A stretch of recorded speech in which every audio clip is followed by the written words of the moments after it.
ನಮಸ್ಕಾರ ವೀಕ್ಷಕರೇ, ಶುಭ ಸಂಜೆ. ಪವರ್ ಫೋಕಸ್ಗೆ ಸ್ವಾಗತ. ನಾನು ಸಿಂಧೂರ. ಇವತ್ತಿನ ಪವರ್ ಫೋಕಸ್ನಲ್ಲಿ ಬಹಳ ಪ್ರಮುಖವಾಗಿ ಎರಡು ವಿಚಾರಗಳನ್ನ ನಾವು ಚರ್ಚೆ ಮಾಡಲೇಬೇಕು.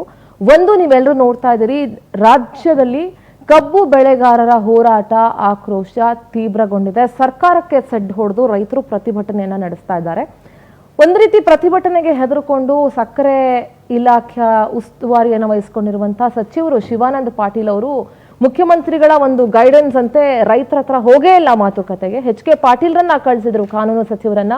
ಸೊ ಬೆಂಬಲ ಬೆಲೆಯನ್ನ ಅಂದ್ರೆ ನೀವು ದರವನ್ನ 3,500 ನಿಗದಿ ಮಾಡೋವರೆಗೂ ನಾವು ನಮ್ಮ ಹೋರಾಟವನ್ನ ಬಿಡೋದಿಲ್ಲ ಅಂತ ರೈತರು ಕಡಾಖಂಡಿತವಾಗಿ ಕುತ್ಕೊಂಡ್ಬಿಟ್ಟಿದ್ದಾರೆ. ಇದು ಒಂದು ವಿಚಾರ ಬಹಳ ಪ್ರಮುಖವಾಗಿ ಮಾತನಾಡಲೇಬೇಕು. ಯಾಕಂದ್ರೆ ಇದು ಕೇವಲ ಕಾಂಗ್ರೆಸ್ ಸರ್ಕಾರ ಬಿಜೆಪಿ ಸರ್ಕಾರ ಅಂತ ಅಲ್ಲ, ದಶಕಗಳಿಂದಲೂ ಇರುವಂತಹ ಈ ಕಬ್ಬು ಬೆಳೆಗಾರರ ಸಮಸ್ಯೆಗೆ ಶಾಶ್ವತ ಪರಿಹಾರವನ್ನ ಒದಗಿಸುವಲ್ಲಿ ಸಕ್ಕರೆ ಕಾರ್ಖಾನೆಗಳು ಎಷ್ಟು ಮಟ್ಟಿಗೆ ಫೇಲ್ಯೂರ್ ಆಗಿದ್ದಾವೆ ಅನ್ನೋದನ್ನ ಗಮನಿಸಬೇಕು.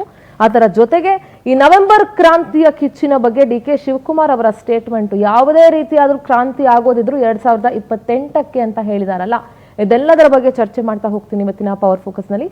Let's go for breaking updates.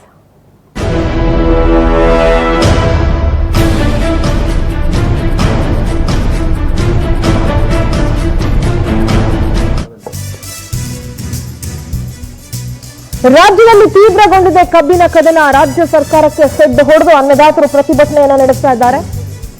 Belagavi, Kalaburagi, Bidar, Bagalkot, Haveri ಕಳೆದೊಂದು ವಾರದಲ್ಲಿ ಅನ್ನದಾತರ ಪ್ರತಿಭಟನೆ ತೀವ್ರಗೊಂಡಿದೆ. ಪ್ರತಿ ಟನ್ ಕಬ್ಬಿಗೆ 3,500 ನಿಗದಿ ಮಾಡಲೇಬೇಕು ಅಂತ ರೈತರು ಪಟ್ಟು ಹಿಡಿದು ಕೂತಿದ್ದಾರೆ. 3,500 ಚೇಂಜ್ ಮಾಡಿ ಟೆಕ್ನಿಕಲ್ ಟೀಮ್. ಈಗಾಗಲೇ ರಸ್ತೆಯಲ್ಲೇ ಟೆಂಟ್ ಹಾಕಿದ್ದಾರೆ ಕಬ್ಬು ಬೆಳೆಗಾರರು. ರಾಜ್ಯ ಸರ್ಕಾರ ಸಕ್ಕರೆ ಫ್ಯಾಕ್ಟರಿಗಳ ಮಾಲೀಕರಿಗೆ ರೈತರು ಸೆಡ್ ಹೊಡೆದು ನಿಂತಿದ್ದಾರೆ. ರೈತರು ಕೇಳ್ತಾರ ಬೆಲೆ ನೀಡಬೇಕೆ ಒಪ್ತಾ ಇಲ್ಲ ಸಕ್ಕರೆ ಕಾರ್ಖಾನೆಯ ಮಾಲೀಕರು. ರೈತರ ಕದನ. ಸಿದ್ದರಾಮಯ್ಯ ಸರ್ಕಾರಕ್ಕೆ ಬಿಗ್ ಟೆನ್ಷನ್ ಆಗಿದೆ. ಯಾಕೆ ಒಪ್ತಾ ಇಲ್ಲ ಅಂದ್ರೆ, ಬಹುತೇಕ ಸಕ್ಕರೆ ಕಾರ್ಖಾನೆಗಳ ಮಾಲೀಕರುಗಳು ರಾಜಕಾರಣಿಗಳೇ ಆಗಿರೋದ್ರಿಂದ ಯಾರು ಕೂಡ ಪ್ರಾಫಿಟ್ ಅಲ್ಲಿ ರೈತರಿಗೊಂದು ಪಾಲು ಕೊಡೋದಕ್ಕೆ ಯಾರೂ ರೆಡಿ ಇಲ್ಲ. ರೈತರೇನು ನಿಮ್ಮ ಲಾಭದಲ್ಲಿ ಒಂದು ಭಾಗ ಕೊಡಿ ಅಂತ ಕೇಳ್ತಾ ಇಲ್ಲ. 3,200 ರೂಪಾಯಿ ಏನಿದೆ, 2,800ರಿಂದ 3,200 ರೂಪಾಯಿ, ಅದನ್ನ 3,500 ಮಾಡಿ ಅಂತ ಕೇಳ್ತಾ ಇದ್ದಾರೆ. ತಪ್ಪು ಏನೂ ಇಲ್ಲ ಅದರಲ್ಲಿ, ಯಾಕಂದ್ರೆ ಅವ್ರ ಬೆಳೆ ಹಕ್ಕೊತ್ತಾಯ ಮಾಡಿದ್ರಲ್ಲಿ ಯಾವ ತಪ್ಪು ಕಾಣಿಸ್ತಾ ಇಲ್ಲ. ಕಳೆದ ಒಂದು ವಾರದಿಂದಲೂ ಕೂಡ ಅನ್ನದಾತರ ಪ್ರತಿಭಟನೆ ತೀವ್ರಗೊಂಡಿದೆ. ನೋಡ್ತಾ ಇರ್ಬೋದು ನೀವು, ಹೊಟ್ಟೆ ಮೇಲೆಲ್ಲ ಬರ್ಕೊಂಡಿದ್ದಾರೆ 3,500 ಬೇಕೇ ಬೇಕು ಅಂತ. ಇವತ್ತು ಲಕ್ಷ್ಮೀ ಹೆಬ್ಬಾಳ್ಕರ್ ಅವ್ರು ಹೇಳ್ತಾ ಇದ್ರು, ರೈತರು ಸ್ವಲ್ಪ ಅರ್ಥ ಮಾಡ್ಕೊಳ್ಳಿ ಅಂತ. ನೀವೇ ಅರ್ಥ ಮಾಡ್ಕೊಳ್ಳಿ ಮೇಡಮ್ ರೈತರನ್ನ. ಕಬ್ಬಿನ ದರ ನಿಗದಿ ವಿಚಾರದಲ್ಲಿ ಸಿಎಂ ಸಿದ್ದುಗೆ ಪರಮಾಧಿಕಾರವನ್ನ ಇಂದಿನ ಕ್ಯಾಬಿನೆಟ್ ನಲ್ಲಿ ಕೊಡ್ಲಾಯಿತು. ನಾವ್ ಯಾರು ಇದರಲ್ಲಿ ತಲೆ ಹಾಕಲ್ಲ ಸರ್, ನೀವೇನು ನಿರ್ಧಾರ ತಗೊಳ್ತೀರೋ ನಾವು ಅದಕ್ಕೆ ಓಕೆ ಅಂತ ಹೇಳಿ ನಾಳೆ ಸಕ್ಕರೆ ಕಾರ್ಖಾನೆ ಮಾಲೀಕರ ಜೊತೆಗೆ ಸಿಎಂ ಸಿದ್ದು ಮಹತ್ವದ ಸಭೆಯನ್ನ ನಡೆಸ್ತಾರೆ. ಬೆಳಿಗ್ಗೆ 11 ಗಂಟೆಗೆ ಈ ಸಭೆ ನಿಗದಿಯಾಗಿದೆ. ನಾಳೆ ಮಧ್ಯಾಹ್ನ 1 ಗಂಟೆಗೆ ರೈತ ಮುಖಂಡರೊಂದಿಗೆ ಸಿಎಂ ಸಭೆ ನಡೆಸ್ತಾರೆ. ಪ್ರತಿ ಟನ್ ಕಬ್ಬಿಗೆ 3,200 ರೂಪಾಯಿ ಕೊಡೋದಕ್ಕೆ ಸಿದ್ಧ ಅಂತ ಸಿದ್ದರಾಮಯ್ಯ ಅವರು ಹೇಳಿದ್ದಾರೆ. ಕಬ್ಬು ಬೆಳೆಗಾರರ ಸಮಸ್ಯೆ ಸಂಬಂಧ ಪ್ರಧಾನಿ ಅವರಿಗೆ ಪತ್ರವನ್ನ ಬರೀತೀನಿ ಅಂತ ಸಿದ್ದರಾಮಯ್ಯ ಹೇಳಿದ್ದಾರೆ. ಪಿಎಂ ಭೇಟಿಗೆ ಸಮಯ ಕೇಳಿ ಪತ್ರ ಬರೆಯೋದಾಗಿ ಸಿಎಂ ಹೇಳಿದ್ದಾರೆ. ಕಬ್ಬು ಬೆಳೆಗಾರರ ಹೋರಾಟ ತೀವ್ರ ಸ್ವರೂಪ ಪಡೆದ ಹಿನ್ನೆಲೆ ಸರ್ಕಾರ ಸ್ವಲ್ಪ ಮಟ್ಟಿಗೆ ಅಲರ್ಟ್ ಆದಂತೆ ಕಾಣಿಸ್ತಾ ಇದೆ. ನಾಳೆ ನಡೆಯೋ ಸಿಎಂ ಸಿದ್ದು ಸಭೆ ಫಲ ಕೊಡುತ್ತಾ ಅಥವಾ ಏನಾಗಬಹುದು? 3,500 ಬೆಲೆ ನಿಗದಿಪಡಿಸದೇ ಇದ್ರೆ ರಾಜ್ಯದ ಹೈವೇ ಬಂದ್ ಮಾಡುವಂತ ಎಚ್ಚರಿಕೆಯನ್ನ ಕಬ್ಬು ಬೆಳೆಗಾರರು ಕೊಟ್ಟಿದ್ದಾರೆ. ಹೈವೇಗಳನ್ನ ಬಂದ್ ಮಾಡಿ ಪ್ರತಿಭಟಿಸುವುದಾಗಿ ಖಡಕ್ ಎಚ್ಚರಿಕೆ ಕೊಟ್ಟಿದ್ದಾರೆ. ಹೀಗಾಗಿ ಕಬ್ಬಿನ ಕದನಕ್ಕೆ ಸಿಎಂ ಸಿದ್ದರಾಮಯ್ಯ ಅವರ ಹತ್ರ ಏನು ಪರಿಹಾರ ಇದೆ? 3,200 ರೂಪಾಯಿ ನೀವು ಹೇಳ್ತಾ ಇರ್ಬೋದು, ಆದ್ರೆ 3,200 ರೂಪಾಯಿ ಬೇಡ, ನಮ್ಗೆ 3,500 ರೂಪಾಯಿ ನಿಗದಿ ಮಾಡಿ ಅಂತ ರೈತರು ಕೇಳ್ತಾ ಇದ್ದಾರೆ. ಎಚ್.ಕೆ. ಪಾಟೀಲ್ ಅವರು ಹೋದ್ರು ಸೊಪ್ಪಾಕಿಲ್ಲ. ರೈತರು ಬೇಕಾಗಿಲ್ಲ, ನಿಮ್ಮ ಸಂಧಾನ ಬೇಕಾಗಿಲ್ಲ, ನಮಗ್ ಬೇಕಾಗಿರೋದು ಪರಿಹಾರ ಅಂತ ರೈತರು ಕೇಳ್ತಾ ಇದ್ದಾರೆ. ಏನ್ ಮಾತನಾಡಿದ್ರು ಸಿಎಂ ಕೇಳಿಸ್ಕೊಂಡು. ಕರ್ನಾಟಕದಲ್ಲಿ 270 ಕೋಟಿ ಲೀಟರ್ ಎಥನಾಲ್ ಅನ್ನು ಉತ್ಪಾದನೆ ಮಾಡ್ತೀವಿ. 270 ಲೀಟರ್ ಎಥನಾಲ್ ಅನ್ನು ಉತ್ಪಾದನೆ ಮಾಡ್ತೀವಿ. 270 ಕೋಟಿ ಲೀಟರ್, 270 ಕೋಟಿ ಲೀಟರ್, 270 ಕ್ರೋರ್ ಲೀಟರ್. ಆದರೆ ನಮಗೆ ಹಂಚಿಕೆ ಮಾಡಿರ್ತಕ್ಕಂಥದ್ದು 24-25ರಲ್ಲಿ 47 ಕೋಟಿ ಲೀಟರ್. ನಾವು ಉತ್ಪಾದನೆ ಮಾಡೋದೆಷ್ಟು? 270 crore ಲೀಟರ್. ಆದರೆ ಹಂಚಿಕೆ ಮಾಡಿರ್ತಕ್ಕಂಥದ್ದು 47 crore ಲೀಟರ್. ಇದು ಕೇಂದ್ರ ಸರ್ಕಾರ ನಮ್ಮ ರಾಜ್ಯದ ರೈತರ ಜೊತೆಯಲ್ಲಿ ಆಡ್ತಾ ಇರ್ತಕ್ಕಂಥ ಚೆಲ್ಲಾಟ. ನಾವು ನಮ್ಮ ಡಿಸಿ ಮೂಲಕ ಮತ್ತೆ SP ಮೂಲಕ ಅವ್ರ ಜೊತೆ ಚರ್ಚೆ ಮಾಡಿದ್ದೀವಿ, ಅವ್ರ ಜೊತೆ ಕಳಿಸಿದ್ದೀವಿ. ಏನಪ್ಪಾ ಅಂತಂದ್ರೆ 3,200 ರೂಪಾಯಿ 3,200 ರೂಪಾಯಿವರೆಗೂ ಎಲ್ಲಿದೆ ಬೆಳಗಾವಿ ಜಿಲ್ಲಾಧಿಕಾರಿಗಳು ಚರ್ಚೆ ನಡೆಸಿ 11.25 ರಿಕವರಿ ಬಂದ್ರೆ 3,200 ರೂಪಾಯಿ. 11.25 ರಿಕವರಿ ಬಂದ್ರೆ ನಾಳೆ 11 ಗಂಟೆಗೆ ರಾಜ್ಯದ ಎಲ್ಲ ಸಕ್ಕರೆ ಕಾರ್ಖಾನೆಗಳ ಮಾಲೀಕರ ಜೊತೆ ಸಭೆ ನಡೆಸ್ತಾ ಇದ್ದೀವಿ. ಇಲ್ಲಿ ಬೆಂಗಳೂರಿನಲ್ಲೇ ಇಲ್ಲೇ ರಾಜ್ಯದ ಸಕ್ಕರೆ ಕಾರ್ಖಾನೆಗಳ ಮಾಲೀಕರುಗಳ ಜೊತೆ ಸಭೆ ನಡೆಸ್ತೀವಿ. ಅಲ್ಲಿ ಕೂಡ ರೈತರ ಪ್ರತಿಭಟನೆ ಬಗ್ಗೆ ಮತ್ತೆ FRP ಏನು ಅದಕ್ಕಿಂತ ಹೆಚ್ಚು ಕೊಡಬೇಕು ಅಂತ ಏನು ಕೇಳ್ತಾ ಇದ್ದಾರೆ ಅದ್ರ ಹಂಗೆ ಫೈನಾನ್ಷಿಯಲ್ ಇಯರು, ಅಕಾಡೆಮಿಕ್ ಇಯರ್ ಅಂತ ಒಂದು ಶುಗರ್ ಇಯರ್ ಇರ್ತದೆ. ಆ ಶುಗರ್ ಇಯರ್ ಪ್ರಾರಂಭ ಆಗೋದಕ್ಕಿಂತ ಮೊದಲು ನಾವು FRP ನಿಗದಿ ಮಾಡ್ತೀವಿ. ಈ ಸರ್ತಿ 355 ರೂಪಾಯಿ FRPಯನ್ನು ನಾವು ನಿಗದಿಯನ್ನು ಮಾಡಿದ್ದೇವೆ. 350 ರೂಪಾಯಿ ಮಾಡಿದ್ದೇವೆ. ಮತ್ತು ಇದರ ಜೊತೆಯಲ್ಲಿ ಎಥೆನಾಲ್ ಖರೀದಿಯನ್ನು ಶುರು ಮಾಡಿದ ನಂತರ ಮೊದಲು 3, 4, 5 ವರ್ಷದವರೆಗೆ ಪೇಮೆಂಟ್ಗಳ ಪೆಂಡಿಂಗ್ ಇರ್ತಾ ಇದ್ದು ಇಡೀ ದೇಶದಾಗ.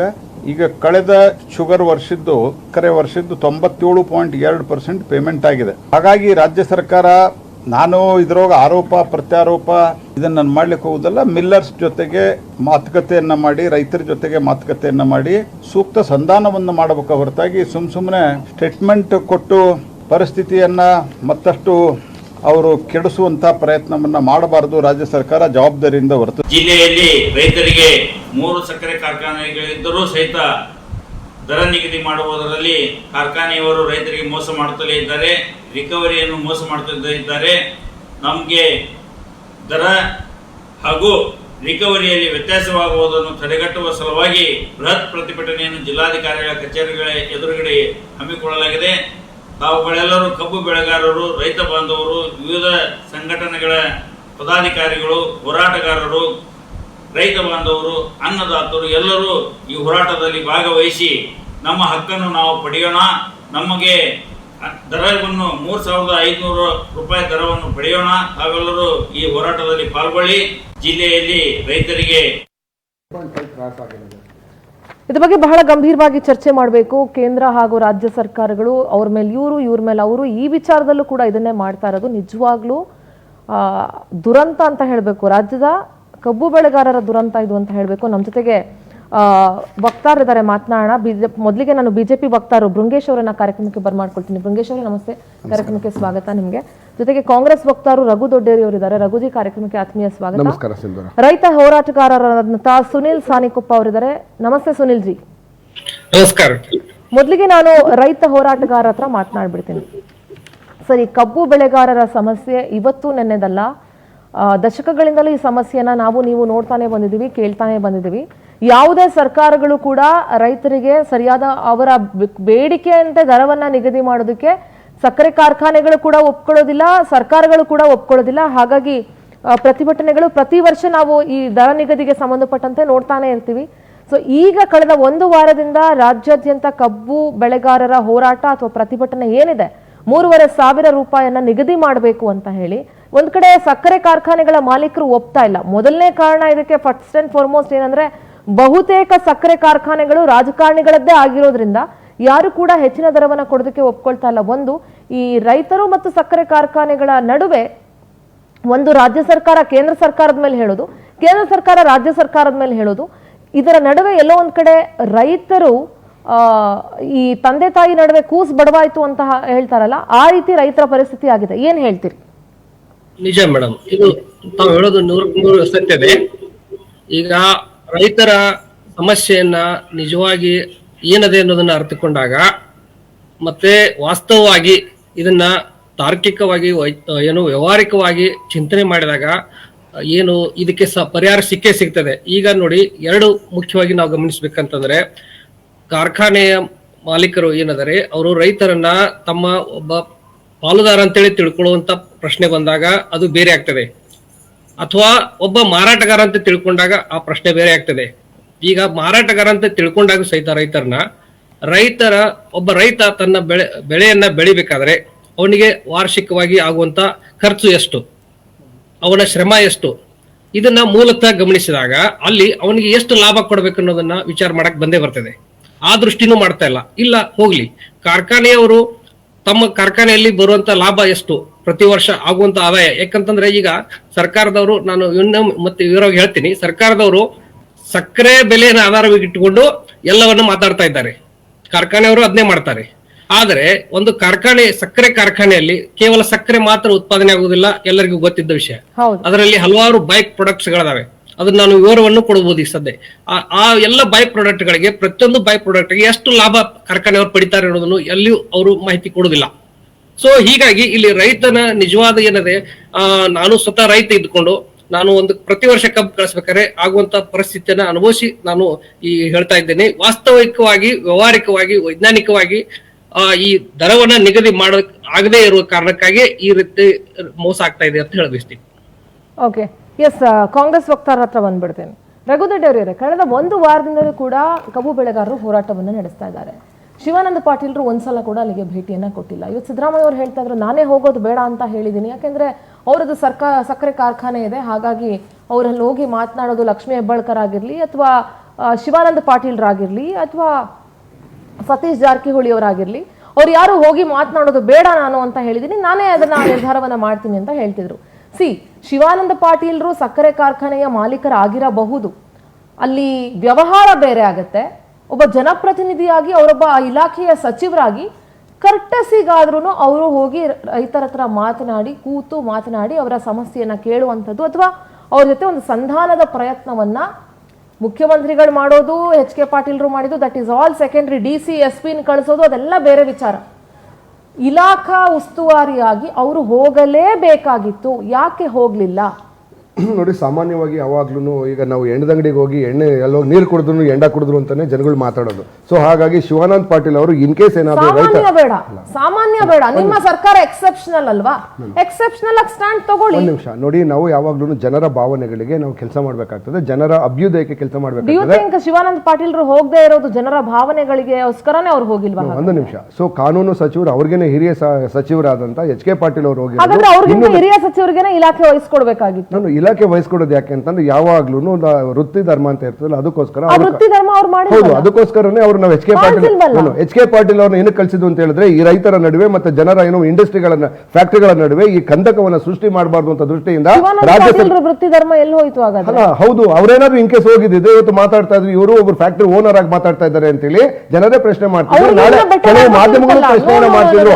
ಸೊ ಹಾಗಾಗಿ ಅಲ್ಲ, ಒಂದು ನಿಮಿಷ, ನಿಮ್ಗೆ ಮೂಲ ಉದ್ದೇಶ ಸಮಸ್ಯೆ ಅಲ್ಲ ನೋಡಿ ಸಿಂಧೂರ, ಪ್ಲೀಸ್, ನಾನು ನಿಮಗೆ ಪ್ರಶ್ನೆ ಕೇಳ್ತೇನೆ, ಅಥವಾ ನಿಜವಾಗ್ಲೂ ಸಮಸ್ಯೆ ಬಗೆಹರಿಬೇಕಾ, ಅಥವಾ ಅವರು ಶಿವಾನಂದ ಪಾಟೀಲ್ ಹೋಗ್ಬೇಕು ಅನ್ನೋದು ಮುಖ್ಯ? ಹೋಗಬೇಕು ಅನ್ನೋದರ ಜೊತೆಗೆ ಸಮಸ್ಯೆನೂ ಬಗೆಹರಿಬೇಕು. ಶಿವಾನಂದ ಪಾಟೀಲ್ಗಿನ ಒಂದು ನಿಮಿಷ, ಶಿವಾನಂದ ಪಾಟೀಲ್ಗಿನ ಹಿರಿಯರಾದಂತ ಎಚ್ ಕೆ ಪಾಟೀಲ್ ಅವರು ಕಾನೂನು ಸಚಿವರು, ಈ ರಾಜ್ಯದ ಕಾನೂನನ್ನ ಚೆನ್ನಾಗಿ ಅರ್ಥಕೊಂಡಿರ್ತಕ್ಕಂಥವ್ರು, ಸಹಕಾರ ಸಚಿವರಾಗಿ ಕೆಲಸ ಮಾಡಿರ್ತಕ್ಕಂಥದ್ದು. ಇನ್ನೊಂದು ಮಾತು ಕೇಳ್ಕೊಳ್ಳಿ, ಶಿವಾನಂದ ಪಾಟೀಲ್ರು ಸಕ್ಕರೆ ಕಾರ್ಖಾನೆಯ ಮಾಲೀಕರು, ಸರಿ, ಅವರಿಗೆ ಅದರ ಒಳ ಹೊರವು ಗೊತ್ತಿದೆ, ಲಾಭ ನಷ್ಟ ಗೊತ್ತಿದೆ. ಅವರೇ ಇನ್ನೂ ಮಾತಾಡಿದ್ರೆ ಸರ್ಕಾರಕ್ಕೆ ರೈತರ ಒಂದು ಸಮಸ್ಯೆಯನ್ನ ಇನ್ನೂ ಚೆನ್ನಾಗಿ ಮುಟ್ಟಿಸಬಹುದಾಗಿತ್ತು. ಎಚ್ ಕೆ ಪಾಟೀಲ್ ಅವರ ಸಾಮರ್ಥ್ಯ ಇಲ್ಲ ಅಂತ ನಿಮ್ ಪ್ರಕಾರ? ಅದು ನೀವು ಡಿಸೈಡ್ ಮಾಡ್ಬೇಕು. ಅಲ್ಲ, ಎಚ್ ಕೆ ಪಾಟೀಲ್ ಅವರು ಒಂದು ಏನು, ಶಿವಾನಂದ ಪಾಟೀಲ್ರಿಗೆ ಸಾಮರ್ಥ್ಯ ಇಲ್ಲ ಅಂತ ಅಲ್ಲ, ಶಿವಾನಂದ ಪಾಟೀಲ್ ಅವರು ಓನರ್ ಆಗಿರೋದ್ರಿಂದ, ಫ್ಯಾಕ್ಟರಿ ಓನರ್ ಆಗಿರೋದ್ರಿಂದ ನ್ಯೂಟ್ರಲ್ ಸ್ಟ್ಯಾಂಡ್ ತೆಗೆದುಕೊಂಡು, ನಾಳೆ ಏನಾದ್ರೂ ಅಲ್ಲೇನಾದ್ರು ವ್ಯತಿರಿಕ್ತ ಪರಿಣಾಮಗಳು ಅಥವಾ ವಿರೋಧವಾದಂತ ಇದು ಬಂತು ಫೇಸ್ ಮಾಡಕ್ ಆಗಲ್ಲ ಅಂತ. ಫೇಸ್ ಮಾಡಕ್ಕಲ್ಲ, ಯಾವಾಗ್ಲೂ ಸರ್ಕಾರ ತೆಗೆದುಕೊಳ್ತಕ್ಕಂಥ ನಿರ್ಧಾರವನ್ನ ವೈಸ್ ಡಿಸಿಷನ್ ತೆಗೆದುಕೊಳ್ತೇವೆ, ನ್ಯೂಟ್ರಲ್ ಡಿಸಿಷನ್, ಸಾಮಾಜಿಕ ನ್ಯಾಯ ಅಂತ ಏನ್ ಹೇಳ್ತೀವಲ್ಲ, ಜನರಲ್ ಆಗಿ ನೀವು ಅಂದ್ಕೊಳಲ್ವಾ? ಈಗ ನಾನು ಒಂದು ಹೇಳ್ತೀನಿ, ಈಗ ಒಂದು ಸ್ಕೂಲಲ್ಲಿ ಏನಾದ್ರೂ ಆದ್ರೆ don't you expect the head master to come and attend the issue? No, or you allow somebody else to clear the issue? C ಏನಾಗ್ತದೆ, ಸೇ ಫಾರ್ ಎಕ್ಸಾಂಪಲ್ ನಾಳೆ ಯಾವುದೋ ಒಬ್ರು ಆಂಕರ್ ಆಗುತ್ತೆ, ನಿಮ್ಮಲ್ಲೇ ಒಂದು ಅಪರಾಧ ಬಂತು ಅನ್ಕೊಂಡು ನೀವು ಕುತ್ಕೊಂಡು ಡಿಬೇಟ್ ಮಾಡ್ತೀರಾ ಅದೇ ವಿಚಾರವಾಗಿ. ಯಾವುದಕ್ಕೆ? ನೀವು ಯಾವುದೋ ಒಂದು ನಿಮ್ಮ ಮೇಲೆ ಒಂದು ಅಪರಾಧ ಬರ್ತದೆ, ನಾಳೆ ಆ ಅಪರಾಧವನ್ನ ಡಿಬೇಟ್ ಮಾಡ್ತಾ ಇರ್ತಾರೆ. ಆ ಡಿಬೇಟ್ ಹೌದು ಬಂದಾಗಲ್ಲ, ಯೋಚನೆ ಮಾಡೋಣ, ಅದಕ್ಕೋಸ್ಕರ ನಾವು ಆ ಸಮಸ್ಯೆ ಬರಬಾರ್ದು ಅಂತ ಹೇಳಿ ನಾಳೆ ನೀವು ಮಾಧ್ಯಮದವರು ಜನರು ರೈತರು ಪ್ರಶ್ನೆ ಮಾಡಬಾರ್ದು ಅಂತ ಹೇಳಿ ನಮ್ಮ ಮೂಲ ಉದ್ದೇಶ. ನಮ್ಮ ಮೂಲ ಉದ್ದೇಶ No, we have not quit. We have taken the wise decision. No, we have not escaped. ರಾಜ್ಯ ಸರ್ಕಾರ ಮುಖ್ಯಮಂತ್ರಿಗಳು ಒಂದು ತೀರ್ಮಾನ ತೆಗೆದುಕೊಂಡಿದ್ದಾರೆ. ಕಾನೂನು ಸಚಿವರು ಕಾನೂನಿನ ಅಡಿಯಲ್ಲಿ ಹೋಗಿ ಒಂದು ಸಂಧಾನ ಸಭೆಯನ್ನು ಮಾಡಿದ್ದಾರೆ. ಶಿವಾನಂದ ಪಾಟೀಲ್ ಅವರ ಮೇಲೆ ಯಾವ್ದಾದ್ರು ಅಪರಾಧ ಬಂದಿದ್ಯಾ? ಓನರ್ ಅಂತ ಹೇಳ್ತಾ ಇದ್ದೀನಿ ನಾನೇನೆ. ಓನರ್ ಅಂತ ಹೋಗಿ ಅವರು ಸಂಧಾನ ಮಾಡಕ್ ಹೋಗಿದ್ರೆ ಓನರ್ ಆಗಿ ಮಾತಾಡ್ತೀರಾ ಅಂತ ಹೇಳಿ ಮಾಧ್ಯಮದವರು ಚರ್ಚೆ ಮಾಡ್ತಿದ್ರು, ಇವರು ನಮ್ಮ ರೈತರು ಕೂಡ ಚರ್ಚೆ ಮಾಡ್ತಿದ್ರು. ಹಾಗಾಗಿ ಒಂದು ನಿಮಿಷ, ಹಾಗಾದ್ರೆ ನೀವು ಚಾನಲ್ ಓನರ್ಸ್ ಅಂಕರ ಕುತ್ಕೊಳ್ಳಲ್ವಾ?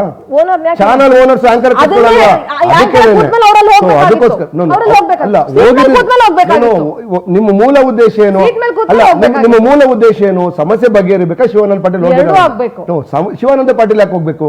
ಹಂಗಾರೆ ಅವ್ನ ಯಾಕೆ ಇಲಾಖೆಯಲ್ಲಿ ಇಟ್ಕೊಂಡಿದ್ದೀರಿ? ಅಲ್ಲ, ಇಲಾಖೆ ನೀವು ಹೇಳ್ತೀವಿ ನಾಳೆ ಇವತ್ತೇನಾದ್ರೂ ಶಿವಾನಂದ ಪಾಟೀಲ್ ಕಳ್ಸಿದ್ರೆ ನೀವು ಓನರ್ ಆಗಿ ಕಳ್ಸಿದಿರ ಅಂತ ಹೇಳಿ ಇನ್ನು ನೀವು ಪ್ರಶ್ನೆ ಕೇಳ್ತೀವಿ.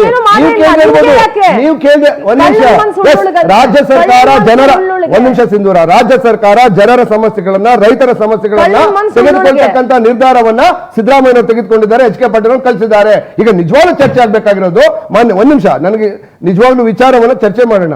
ಇವತ್ತು ನಿಜವಾಗ್ಲೂ ಚರ್ಚೆ ಆಗ್ಬೇಕಾಗಿರೋದು ಕೇಂದ್ರ ಸರ್ಕಾರ. ಈಗ ನಮ್ಮ ಪ್ರಹ್ಲಾದ್ ಜೋಶಿ ಅವರು ಒಂದು ಮಾತಾಡಿದ್ರು, 97% ರಿಕವರಿ ಆಗಿದೆ ಅಂತ ಹೇಳಿ. ಅವ್ರಿಗೆ ರಿಕವರಿ ಕಾನ್ಸೆಪ್ಟ್ ಅರ್ಥ ಆಗಿಲ್ಲ ಏನು ಪ್ರಹ್ಲಾದ್ ಜೋಶಿ ಅವ್ರಿಗೆ. ಶುಗರ್ ರಿಕವರಿ ಅಂತ ಹೇಳಿದ್ರೆ ಒಂದು ಟನ್ ಕಬ್ಬಿನಲ್ಲಿ ಎಷ್ಟು ಪರ್ಸೆಂಟೇಜ್ ಶುಗರ್ ಪ್ರೊಡ್ಯೂಸ್ ಆಗುತ್ತೆ ಅನ್ನೋದನ್ನ ನಾವೇನಂತ ಕರಿತೀವಿ? ಶುಗರ್ ರಿಕವರಿ ಅಂತ ಕರಿತೀವಿ. ಕಳೆದ ವರ್ಷ ಕರ್ನಾಟಕ ಮತ್ತೆ ಕರ್ನಾಟಕದಲ್ಲಿ 9 ಟನ್ ಕಬ್ಬಿಗೆ ಎಷ್ಟು ಶುಗರ್ ಉತ್ಪಾದನೆ ಆಗಬೇಕು? ಕಳೆದ ವರ್ಷ ಕರ್ನಾಟಕದಲ್ಲಿ ಆಗಿರ್ತಕ್ಕಂಥ 9.6% ಮಾತ್ರ. ಟನ್ಗೆ ಎಷ್ಟಾಗಬೇಕು? 9.6%. ಒಂದು ಟನ್ಗೆ 120 ಕೆಜಿ ಸಕ್ಕರೆ ಉತ್ಪಾದನೆ ಆಗಬೇಕು. ನೋ, ಇಲ್ಲಿ ಆಗಿರ್ತಕ್ಕಂಥದ್ದು ಓನ್ಲಿ 9.6% ಲಾಸ್ಟ್ ವರ್ಷ. ಸೊ ಆ ಕಾರಣದಿಂದ ಒಂದು ಪರ್ಸೆಂಟೇಜ್, ರಿಕವರಿ ಪರ್ಸೆಂಟೇಜ್ ಅಂದ್ರೆ ಆ ಕ್ವಾಂಟಿಟಿ ಎಷ್ಟು ಪ್ರೊಡ್ಯೂಸ್ ಆಗುತ್ತೆ ಒಂದು ಟನ್ಗೆ. 11.25 ಆದ್ರೆ 3200 ಕೊಡ್ತೀವಿ, 10.25 ಆದ್ರೆ 3100 ಅಂತ ಸಂಪುಟ ಸಭೆಯಲ್ಲಿ ತೀರ್ಮಾನ ಆಗಿದೆ. ರಾಜ್ಯ ಸರ್ಕಾರದ ಪಾಲ ಇಲ್ಲ ಇಲ್ಲಿ. ಇದೆಲ್ಲ ಕೇಂದ್ರ ಸರ್ಕಾರ ತೀರ್ಮಾನ ಮಾಡಿರೋದ್ರಿಂದ ನಮ್ಮ ಪಾಪ ಇಂಪ್ಲಿಮೆಂಟೇಷನ್ ಅಷ್ಟೇ. FRP ಮೇಲೆ ದರವನ್ನ ಹೆಚ್ಚುಗೊಳಿಸುವಂತ ಅಧಿಕಾರ ರಾಜ್ಯ ಸರ್ಕಾರಗಳಿಗೆ ಎಲ್ಲಿದೆ? ಇಲ್ವಾ? ಎಲ್ಲಿದೆ? ಇಲ್ವಾ? ಎಲ್ಲಿದೆ? ಇದೆ. ಎಲ್ಲಿದೆ? ಎಲ್ಲಿದೆ ಹೇಳಿ. ಎಲ್ಲಿದೆ ತೆಗೆದು ನೋಡಿ. ಅಲ್ಲ, ಎಲ್ಲಿದೆ ಹೇಳಿ. ಕ್ಲಿಯರ್ ಆಗಿ ಹೇಳುತ್ತೆ. ನಾನು ಸುನಿಲ್ ಸರ್, FRP ಮೇಲೆ ದರವನ್ನ ಹೆಚ್ಚಿಸುವಂತ ರೈಟ್ಸ್ ರಾಜ್ಯ ಸರ್ಕಾರಕ್ಕೆ ಇಲ್ವಾ?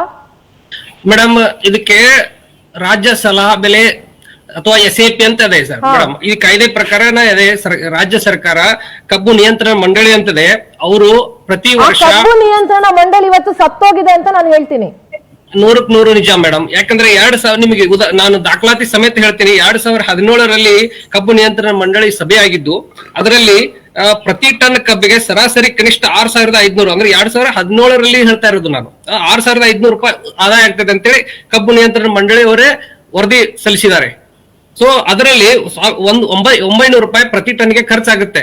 ನೀವು 1000 ರೂಪಾಯಿ ಅಂತ ಹಿಡಿದ್ರು ಸಹಿತ ಅಲ್ಲಿ ಲೆಕ್ಕ ಹಾಕಿ ನೋಡಿದ್ರೆ 5000 ರೂಪಾಯಿ 500 ರೂಪಾಯಿ ಒಟ್ಟು ಆದಾಯ. ಅದರೊಳಗೆ 70% ಅಂದ್ರೆ ರಂಗರಾಜನ್ ವರದಿ ಪ್ರಕಾರ 2012ರಲ್ಲಿ ರಂಗರಾಜನ್ ವರದಿ ಇದೆ. ಅವರ ಪ್ರಕಾರ 70% ಆದಾಯವನ್ನ ರೈತರಿಗೆ ತಲುಪಿಸಬೇಕು. ಸೊ ಅದರ ಪ್ರಕಾರ 3850 ರೂಪಾಯಿ ಆಗುತ್ತೆ. ಇದು ಮಿನಿಮಮ್ ದರ. ಇದು ಯಾವ್ದ್ರ ಪ್ರಕಾರ? ಕಬ್ಬು ನಿಯಂತ್ರಣ ಮಂಡಳಿ ಪ್ರಕಾರ. ಮತ್ತೆ ಇನ್ನೊಂದು ನಿಯಮ ಏನದೆ ಅಂತಂದ್ರೆ, FRP ಅನ್ನ ಕೇಂದ್ರ ಸರ್ಕಾರ ತೀರ್ಮಾನಿಸಿದ ಮೇಲೆ ಅದರ ಮೇಲೆ ಓವರ್ ಅಂಡ್ ಅಬೋ ಅಂತ ಹೇಳ್ತಾರೆ. ಅದರ ಮೇಲೆ ಕನಿಷ್ಠ ಒಂದು 100 ರೂಪಾಯಿ ಆದ್ರೂ ಸೇರಿಸಿ ರಾಜ್ಯ ಸರ್ಕಾರ ರೈತರಿಗೆ ಕೊಡಬೇಕು ಅಂತ ಹೇಳಿ, ಅಂದ್ರೆ ದರ ಫಿಕ್ಸ್ ಮಾಡ್ಬೇಕಂತೇಳಿ. ಸರ್ಕಾರ ಕೊಡೋದಲ್ಲ, ದರ ಫಿಕ್ಸ್ ಮಾಡೋದು. ಸೊ ಒಂದು ನಿಮಿಷ ನೋಡಿ, ನೀವು ಒಂದು ನಿಮಿಷ, ನಾವು ನನ್ನ ರಾಜ್ಯ ಸರ್ಕಾರದ ಪಾಲವಾಗಿ ಅಂದ್ರೆ ಎಲ್ಲಾ ರಾಜ್ಯದಿಂದ ಬರ್ತಕ್ಕಂತ 99% ತೆರಿಗೆಯನ್ನ ಕೇಂದ್ರ ಸರ್ಕಾರ ಕೊಳ್ಳೆ ಹೊಡೆದು ಇಟ್ಕೊಳ್ಳುವಾಗ ರಾಜ್ಯ ಸರ್ಕಾರಗಳು ಯಾವ ತೆರಿಗೆ ಅಲ್ಲ. ಈಗ ರಾಜ್ಯ ಸರ್ಕಾರಗಳು ಒಂದ್ ನಿಮಿಷ, ರಾಜ್ಯ ಸರ್ಕಾರಗಳಿಗೆ ಹೋಗ್ಲಿ, ರಾಜ್ಯ ಸರ್ಕಾರಗಳಿಗೆ ಅಟಾನಮಿ ಕೊಡ್ಲಿ. ಮಾನ್ಯ ಸಿದ್ದರಾಮಯ್ಯ ಒಂದು ನಿಮಿಷ, ರಾಜ್ಯ ಸರ್ಕಾರ ಅಲ್ಲ, ಅದನ್ನ ಬೆಂಬಲ ಬೆಲೆ ಅಂತ ಹೇಳ್ತಾರೆ. ಅದನ್ನ ಬೆಲೆ ಹೆಚ್ಚೆ ಮಾಡೋದಲ್ಲ, ಬೆಂಬಲ ಬೆಲೆ ಕೊಡ್ಬೇಕಾಗ್ತದೆ. ಅದು ರಾಜ್ಯ ಸರ್ಕಾರ ಆಡ್ ಮಾಡ್ಬೇಕಾಗುತ್ತೆ. State advisory price state advisory ಹೌದು. ಹೌದು ಸ್ಟೇಟ್ ಅಡ್ವೈಸರಿ ಬೆಂಬಲ ಬೆಲೆ ನಾವು ಯಾವುದು? ಅದನ್ನ ಕಟ್ಕೊಡ್ಬೇಕಾಗ್ತದೆ ರಾಜ್ಯ ಸರ್ಕಾರ ಸರಿ. ಅಲ್ಲ MSP ಅಷ್ಟು ಆರ್ಥಿಕ ಇದನ್ನ ನಾವು ಸುಮ್ಮನೆ ಕೊಡೋದಕ್ಕೆ ಆಗೋದಿಲ್ಲ. MSP ಕೇಂದ್ರ ಅನ್ನೋದು ಸರ್ಕಾರ minimum- ಒಂದ್ ನಿಮಿಷ ಕೇಂದ್ರ ಸರ್ಕಾರವನ್ನ ಪ್ರಶ್ನೆ ಮಾಡಿ ಯಾಕೆ 270 ಕೋಟಿ ಲೀಟರ್ ಇದು ಮೊಲಾಸಿಸ್ ಪ್ರೊಡ್ಯೂಸ್ ಆದ್ರು ಅದನ್ನ ನೀವು ಕೇವಲ ಪ್ರಶ್ನೆ 40 ಮಾಡಿ. ನಾವು ರಾಜ್ಯದವ್ರಿಗೆ ಗೊತ್ತಾಗ್ತಿದೆ. ರಾಜ್ಯದವರಲ್ಲ ನೀವು ಕೇಂದ್ರವನ್ನು ಪ್ರಶ್ನೆ ಮಾಡ್ಬೇಕಾಗ್ತದೆ. ಮೊನ್ನೆ ಪ್ರಹ್ಲಾದ್ ಜೋಶಿ ಅವರು ಏನು ತೇಜಸ್ವಿ ಸೂರ್ಯ ಪುಂಖಾನುಪುಂಖವಾಗಿ ಟಿವಿ ಮುಂದೆ ಮಾತಾಡ್ತಿರಲ್ಲ, ಎಲ್ಲಿದ್ದೀರಿ ನಾಯಕರೇ? ಶೋಭಾ ಕರಂದ್ಲಾಜೆ ಅವರು ಅಗ್ರಿಕಲ್ಚರ್ ಏನೋ ಮಿನಿಸ್ಟರ್ ಆಗಿರ್ತಕ್ಕಂಥ ಶೋಭಾ ಕರಂದ್ಲಾಜೆ ಅವರು ಎಲ್ಲಿದ್ದೀರಿ? ಕೇವಲ ರಾಜ್ಯಗಳಿಂದ ಲಾಭ ಪಡ್ಕೊಂಡು ರಾಜ್ಯದ ಋಣವನ್ನು ತೀರಿಸುವಂತ ಯೋಗ್ಯತೆ ನಿಮ್ಗೆ ಇರ್ಬೇಕು. ಮಾತಾಡಿ ರಾಜ್ಯದ ವರ್ಗ ಪರವಾಗಿ. ನಿಮ್ಮ ಬೆಲೆ ಹೇಳಿ, ಅವ್ರ ಬೆಲೆ ಕೇಳಿ, ಬೆಲೆ ಫಿಕ್ಸ್ ಮಾಡೋದು ನಾವು ಬೆಲೆಯನ್ನ ಫಿಕ್ಸ್ ಮಾಡೋದಲ್ಲ, ನಾವು ಬೆಂಬಲ ಬೆಲೆಯನ್ನ ಎಲ್ಲದಕ್ಕೂ ಅದನ್ನೇ ರೈತರು ಕೇಳ್ತಾ ಇರೋದು. ಎಷ್ಟು ಸುನಿಲ್ ಸರ್? ಮೇಡಂ ಬೆಂಬಲ ಬೆಲೆ ಅನ್ನೋದು ಉಳಿದ ಕೃಷಿ ಪದಾರ್ಥಗಳಿವೆ, ಕಬ್ಬಿಗೆಲ್ಲ ಬೆಂಬಲ ಬೆಲೆ ಏನಿದೆ MSP ಅನ್ನೋದು ಬೇರೆ ಬೆಳೆಗೆ ಇದೆ. ಕಬ್ಬಿಗೆ ಏನಿದೆ FRP ಇದೆ, ಮತ್ತೆ ರಾಜ್ಯ ಸರ್ಕಾರದ್ದು SAP ಅಂತಿದೆ. MSP ಅನ್ನೋದು ಕಬ್ಬಿಗೆ ಇಲ್ಲ. SAR MSP ಕಬ್ಬಿಗಿಲ್ಲ, ಅದನ್ನೇ ಹೇಳ್ತಾ ಇರೋದು. ನೀವೇನ್ ಹೌದು, ನಾವು ಅಡಿಷನಲ್ ಆಗಿ ಏನನ್ನ ಕೊಡ್ಬೇಕು ಅಂತ ತಾವು ಕೇಳ್ತಾ ಇದ್ದಾರೆ, ರೈತರು ಆಗ್ರಹ ಮಾಡ್ತಾ ಇದ್ದಾರೆ. ಅದನ್ನ ಕುಳಿತುಕೊಂಡು ನಾಳೆ CM ಅವರೇ ಈಗ ನೀವು ಕೊಡ್ನಾರ್ದಕ್ಕೆ ಕೇಂದ್ರದ ಮೇಲೆ ಬೊಟ್ಟು ಮಾಡ್ತಿದ್ದೀರಾ. ಕೇಂದ್ರದ ಮೇಲೆ ಬೊಟ್ಟಲ್ಲ, ಕೇಂದ್ರ ಸರ್ಕಾರದ ಜವಾಬ್ದಾರಿ. ಹಾಗಾದ್ರೆ ಬಿಡಿ, ನಾವು ಎಕ್ಸ್ಪೋರ್ಟ್ ಮಾಡ್ತೇವೆ. ಕೇಂದ್ರ ಸರ್ಕಾರ ಯಾಕೆ ರಿಸ್ಟ್ರಿಕ್ಟ್ ಮಾಡ್ತಾ ಇದೆ ನಮಗೆ? ಸೊ ರಿಸ್ಟ್ರಿಕ್ಟ್ ಈಗ 270 ಕೋಟಿ ಇದು ಉತ್ಪಾದನೆ ಆದ್ರೂ ಕೂಡ ಈಗ ಒಂದು ಸಿಂಪಲ್ ಪ್ರಶ್ನೆ ಕೇಳ್ಬಿಡ್ತೀನಿ ಸುನಿಲ್ ಜಿ. FRP ಯ ಮೇಲೆ ಬೇರೆ ದರವನ್ನ ಹೆಚ್ಚಿಸುವಂತ, ಅಲ್ಪ ಸ್ವಲ್ಪ ಆಗ್ಲಿ ಹೆಚ್ಚಿಸುವಂತ ಅಧಿಕಾರ ರಾಜ್ಯ ಸರ್ಕಾರಕ್ಕೆ ಇಲ್ವಾ? 100ಕ್ಕೆ 100 ಇದೆ ಮೇಡಮ್. ಅದಕ್ಕೆ ಕಾನೂನು ಮಾಡಿದ್ದಾರೆ. ಆ ಕಾನೂನುಗಳನ್ನೆಲ್ಲ ವಿವರಿಸಿ ಹೇಳ್ಬೋದು ನಾನು. ಅದಕ್ಕಾಗಿ ಕಾನೂನು ಮಾಡಿ. ವೆರಿ ಸಿಂಪಲ್ ಪ್ರಶ್ನೆ. ಇವ್ರು ಇವಾಗ ಕಾಂಗ್ರೆಸ್ ವಕ್ತಾರ ಹೇಳ್ತಿದಾರಲ್ಲ ಕೇಂದ್ರ ಸರ್ಕಾರ ಮಾಡ್ಬೇಕು, ಕೇಂದ್ರ ಸರ್ಕಾರ ಮಾಡ್ಬೇಕು ಅಂತ. ಹಾಗಾದ್ರೆ ನಮ್ಮ ರೈತರು ರಾಜ್ಯದಲ್ಲಿ ಹೋರಾಟ ಮಾಡೋ ಅಗತ್ಯನೇ ಇಲ್ವಲ್ಲ? ನೋಡಿ ಹೋರಾಟ ಮಾಡ್ಬೇಕಾಗಾದ್ರೆ ಈಗ ಕೇಂದ್ರ ಸರ್ಕಾರ ರಾಜ್ಯದ 4 ಮಂತ್ರಿಗಳಿದ್ದಾರೆ. ಇದರಲ್ಲಿ ಎಥೆನಾಲ್ ಕುರಿತಾಗಿ ಏನು ರಾಜ್ಯ ಸರ್ಕಾರ ಹೇಳ್ತಾ ಇದೆ ಅದು ರೈತರಿಗೆ ಸಂಬಂಧ ಇಲ್ಲದ ವಿಷಯ. ಅದನ್ನ ಅವರು ಹಂಚಿಕೊಳ್ಳುವಲ್ಲಿ ಕೇಂದ್ರ ಸರ್ಕಾರ ರಾಜ್ಯ ಸರ್ಕಾರ ಅವ್ರು ಏನ್ ಹಂಚ್ಕೋತಾರೆ ಅದು ಸಂಬಂಧ ಇಲ್ಲ. ನಾವು ರೈತರು ಕಬ್ಬು ಬೆಳೆಗಾರರು ಕಾರ್ಖಾನೆ ಕಳಿಸಿದಂತ ಕಬ್ಬಿನಿಂದ ಕಾರ್ಖಾನೆಗೆ ಎಷ್ಟು ಲಾಭ ಆಯ್ತು ಅದರ ಮೇಲೆ ನಮ್ಮ ಬೆಲೆ ಬೈ ಪ್ರಾಡಕ್ಟ್ಸ್ಗೂ ರೈತರಿಗೂ ಸಂಬಂಧ ಇಲ್ಲ. ರೈತರು ಅವ್ರು ಬೆಳೆದಿರೋ ಕಬ್ಬನ್ ಏನ್ ಕಾರ್ಖಾನೆಗಳಿಗೆ ಕೊಡ್ತಾರೆ ಅದ್ರ ಬಗ್ಗೆ ಮಾತ್ರ ಕೇಳ್ತಾ ಇದಾರೆ ಹೊರತು ನೀವು ಬೈ ಪ್ರಾಡಕ್ಟ್ ಬಗ್ಗೆ ಕೇಳ್ತಾ ಇಲ್ಲ. ರೈತರು ಎಲೆಕ್ಟ್ರಿಸಿಟಿ ಮಾಡ್ಕೋತಿರೋ, ಇನ್ನೊಂದ್ ಮಾಡ್ಕೋತಿರೋ ಅಥವಾ ಜಾಗರಿ ಮಾಡ್ಕೋತಿರೋ, ರೈತರು ಅದನ್ನ ಕೇಳ್ತಾ ಇಲ್ಲ. ಆದ್ರೆ ಅದ್ರ ಬೆಲೆ ಆದಾಯ ಎಷ್ಟಾಯ್ತು ಅನ್ನೋದು ನಾವು ಕೇಳ್ತೀವಿ. ಆದಾಯ ಪ್ರತಿಯೊಂದ್ರದ್ದು ಆದಾಯ ಎಷ್ಟಾಯ್ತು ಲೆಕ್ಕ ಕೊಡಿ ನೀವು. ಅದರ ಮೇಲೆ ನಮಗೆ 70% ಕೊಡ್ಬೇಕಂತೇಳಿ. ಕಾರ್ಖಾನೆಗಳು ನೀವು ಅಷ್ಟೊಂದು ಲಾಭ ಮಾಡ್ಕೊಂಡು ನಮ್ಮನ್ನ ನೀವು ನಮ್ಮ ಹತ್ರ ನೀವು ಕಡಿಮೆ ಬೆಲೆ ತಗೊಳ್ತಾ ಇದೀರಿ ಅಂತ ರೈತರು ಕೇಳ್ತಾರೆ. ನಾವು ಯಾರ ಪರವಾಗ್ಲೂ ಕುತ್ಕೊಂಡಿಲ್ಲ ಇಲ್ಲಿ. ನಾನ್ ಕೇಳ್ತಾ ಇರ್ತೇನೆ, ಕೇಂದ್ರ ಸರ್ಕಾರ 1 kg ಸಕ್ಕರೆ ಬೆಲೆಯನ್ನ 31 ರೂಪಾಯಿಗೆ 6 ವರ್ಷ ಆಯ್ತು. ಯಾಕಂದ್ರೆ ರಿವೈಸ್ ಮಾಡಿಲ್ಲ? ಇನ್ನೂ ರಿವೈಸ್ ಮಾಡಿ, ಇಲ್ಲ ಎಕ್ಸ್ಪೋರ್ಟ್ ಮಾಡಕ್ ಅವಕಾಶ ಕೊಡಿ. ರಾಜ್ಯದಲ್ಲಿ ಪ್ರೊಡ್ಯೂಸ್ ಆಗ್ತಕ್ಕಂಥ ಕೇವಲ 10% ಮಾತ್ರ ನಮ್ಮಿಂದ ಏನು ಎಕ್ಸ್ಪೋರ್ಟ್ ಮಾಡಕ್ ಅವಕಾಶ ಕೊಟ್ಬಿಟ್ಟು ನಾವು ಎಲ್ಲಾನು ಕಂಟ್ರೋಲ್ ಯಾಕೆ ಮಾಡಬೇಕು? ನಮ್ಮ ಸಮಸ್ಯೆ ಅಲ್ಲ ಅದು, ಈ ದೇಶದ ಸಮಸ್ಯೆ. ಅದೇ ನಮ್ಮ ರೈತರ ಸಮಸ್ಯೆ, ನಮ್ಮ ರೈತರ ಸಮಸ್ಯೆ ತಮ್ಮ ಸಮಸ್ಯೆ ಅಲ್ವಾ? ಈ ರಾಜ್ಯದ ರೈತರ ಸಮಸ್ಯೆ ನಿಮ್ಮ ಸಮಸ್ಯೆ ಅಲ್ವಾ? ಮೋದಿಯವರ ಸಮಸ್ಯೆ ಅಲ್ವಾ? ಅದೇ ಕರ್ನಾಟಕ ಕೇಂದ್ರದ ಭಾರತದ ಕೇಂದ್ರ ಸರ್ಕಾರ ತಿಂದು ತೇಗ್ತಕ್ಕಂಥ 6.7 ಲಕ್ಷ ಕೋಟಿ ತೆರಿಗೆಯನ್ನ ಕೊಳ್ಳೆ ಹೊಡ್ಕೊಂಡು ಹೋಗಿರ್ತಕ್ಕಂಥ ಕೇಂದ್ರ ಸರ್ಕಾರ ಮೋದಿಯವರು ಆ ಜವಾಬ್ದಾರಿ ಇಲ್ವಾ? ನೀವು ಸರ್ಕಾರಗಳು ಸಂಬಂಧ ಇಲ್ಲ ರೈತರಿಗೆ. ಇಲ್ಲಿ ಪ್ರಶ್ನೆ ಇರೋದು ಸರ್ಕಾರಗಳು ಅಂತ ಹೇಳಿ ಕೇಂದ್ರ ಸರ್ಕಾರ ನಿರ್ಧಾರ ಮಾಡೋದು ನಾವಲ್ಲ. ಕೇಂದ್ರ ಸರ್ಕಾರ ನಿರ್ಧಾರ ನಿಮ್ಮ ಸರ್ಕಾರಗಳು ಅಂತ ಹೇಳಿದೆ ನಾನು. ನಿಮ್ಮ ಸರ್ಕಾರಗಳು ಕೇಂದ್ರ ಇರ್ಲಿ ರಾಜ್ಯ ಇರ್ಲಿ ಅದು ನಮಗೆ ಸಂಬಂಧ ಇಲ್ಲದ ವಿಷಯ. ಕಾರ್ಖಾನೆಯವರು ಎಷ್ಟು ಲಾಭ ಮಾಡ್ಕೋತಾರೆ ಅದು ಲೆಕ್ಕ ಕೊಡಿ. ಅದ್ರ ಪ್ರಕಾರ ರೈತರ ಲಾಭ 70% ಇದು ರಂಗರಾಜನ್ ವರದಿ ಪ್ರಕಾರ. ಆಮೇಲೆ ಇನ್ನೊಂದು ಹೇಳ್ತೀನಿ ಮೇಡಮ್, ನೀತಿ ಆಯೋಗದ್ದು 2020ರಲ್ಲಿ ಒಂದು ವರದಿ ಆಗಿದೆ. ಆ ನೀತಿ ಆಯೋಗದ ವರದಿ ಪ್ರಕಾರ ಕಬ್ಬಿನ ಬೆಲೆಯ ಸಕ್ಕರೆ ಮತ್ತು ಉಪ ಉತ್ಪನ್ನಗಳ 70% ಬೆಲೆ ಮತ್ತು ಸಕ್ಕರೆ 75% ಬೆಲೆ ಏನು ಅಂತ ಹೇಳಿದ್ದಾರೆ ರಂಗರಾಜನ್ ವರದಿ. ಅದಕ್ಕಿಂತ ಬದಲಿಗೆ ಸಕ್ಕರೆ ಮತ್ತು ಉಪ ಉತ್ಪನ್ನಗಳ 75% ಅಥವಾ ಸಕ್ಕರೆ ಬೆಲೆ 80% ಅನ್ನ ಆಗಬಹುದು ಅಂತೇಳಿ ಅವ್ರು ಹೇಳಿದ್ದಾರೆ. ಅಂದ್ರೆ ಇಷ್ಟು ಅಂದ್ರೆ 75% ಮಿನಿಮಮ್ ಆದ್ರೂ ಲಾಭದಲ್ಲಿ ರೈತರಿಗೆ ಕೊಡಬೇಕು. ನಾನು ಮಾತಾಡ್ತೀನಿ, ಒಂದು ಸ್ಮಾಲ್ ಬ್ರೇಕ್ ತಗೊಂಡ್ ಬರ್ತೀನಿ. ಅದಾದ್ಮೇಲೆ ಭೃಂಗೇಶ್ವರ್ ಹತ್ರ ಮಾತನಾಡ್ತೀನಿ. Take a small break.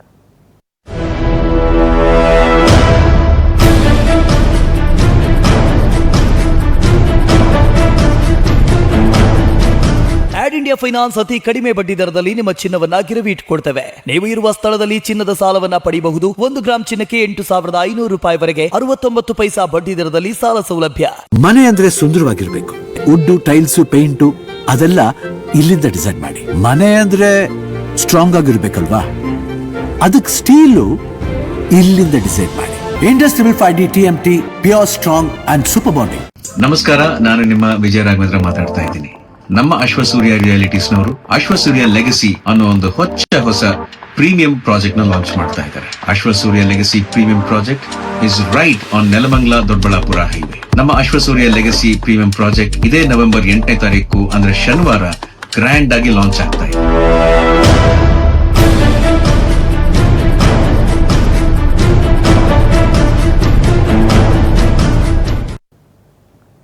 Welcome back. ಚರ್ಚೆ ಮುಂದುವರಿಸ್ತಾ ಹೋಗ್ತೀನಿ. ಎಸ್, ಭೃಂಗೇಶ್ ಅವರಿದ್ದಾರೆ, ಬಿಜೆಪಿ ವಕ್ತಾರರು. ಭೃಂಗೇಶ್ ಅವರೇ, ನಿಮ್ಮ ಮಾತುಗಳು. ನೀವು ನಿಮ್ಮ ಅಧ್ಯಕ್ಷರು ಹೋಗಿದ್ರು, ಒಂದು ರಾತ್ರಿ ಕೂತ್ಕೊಂಡಿದ್ರು, ಒಂದು ದಿವಸ ಅವ್ರ ಜೊತೆ ಇದ್ರು, ಹೋರಾಟಕ್ಕೆ ನಾವು ಬೆಂಬಲ ಕೊಡ್ತೀವಿ ಅಂತ ಹೇಳಿದ್ರಿ.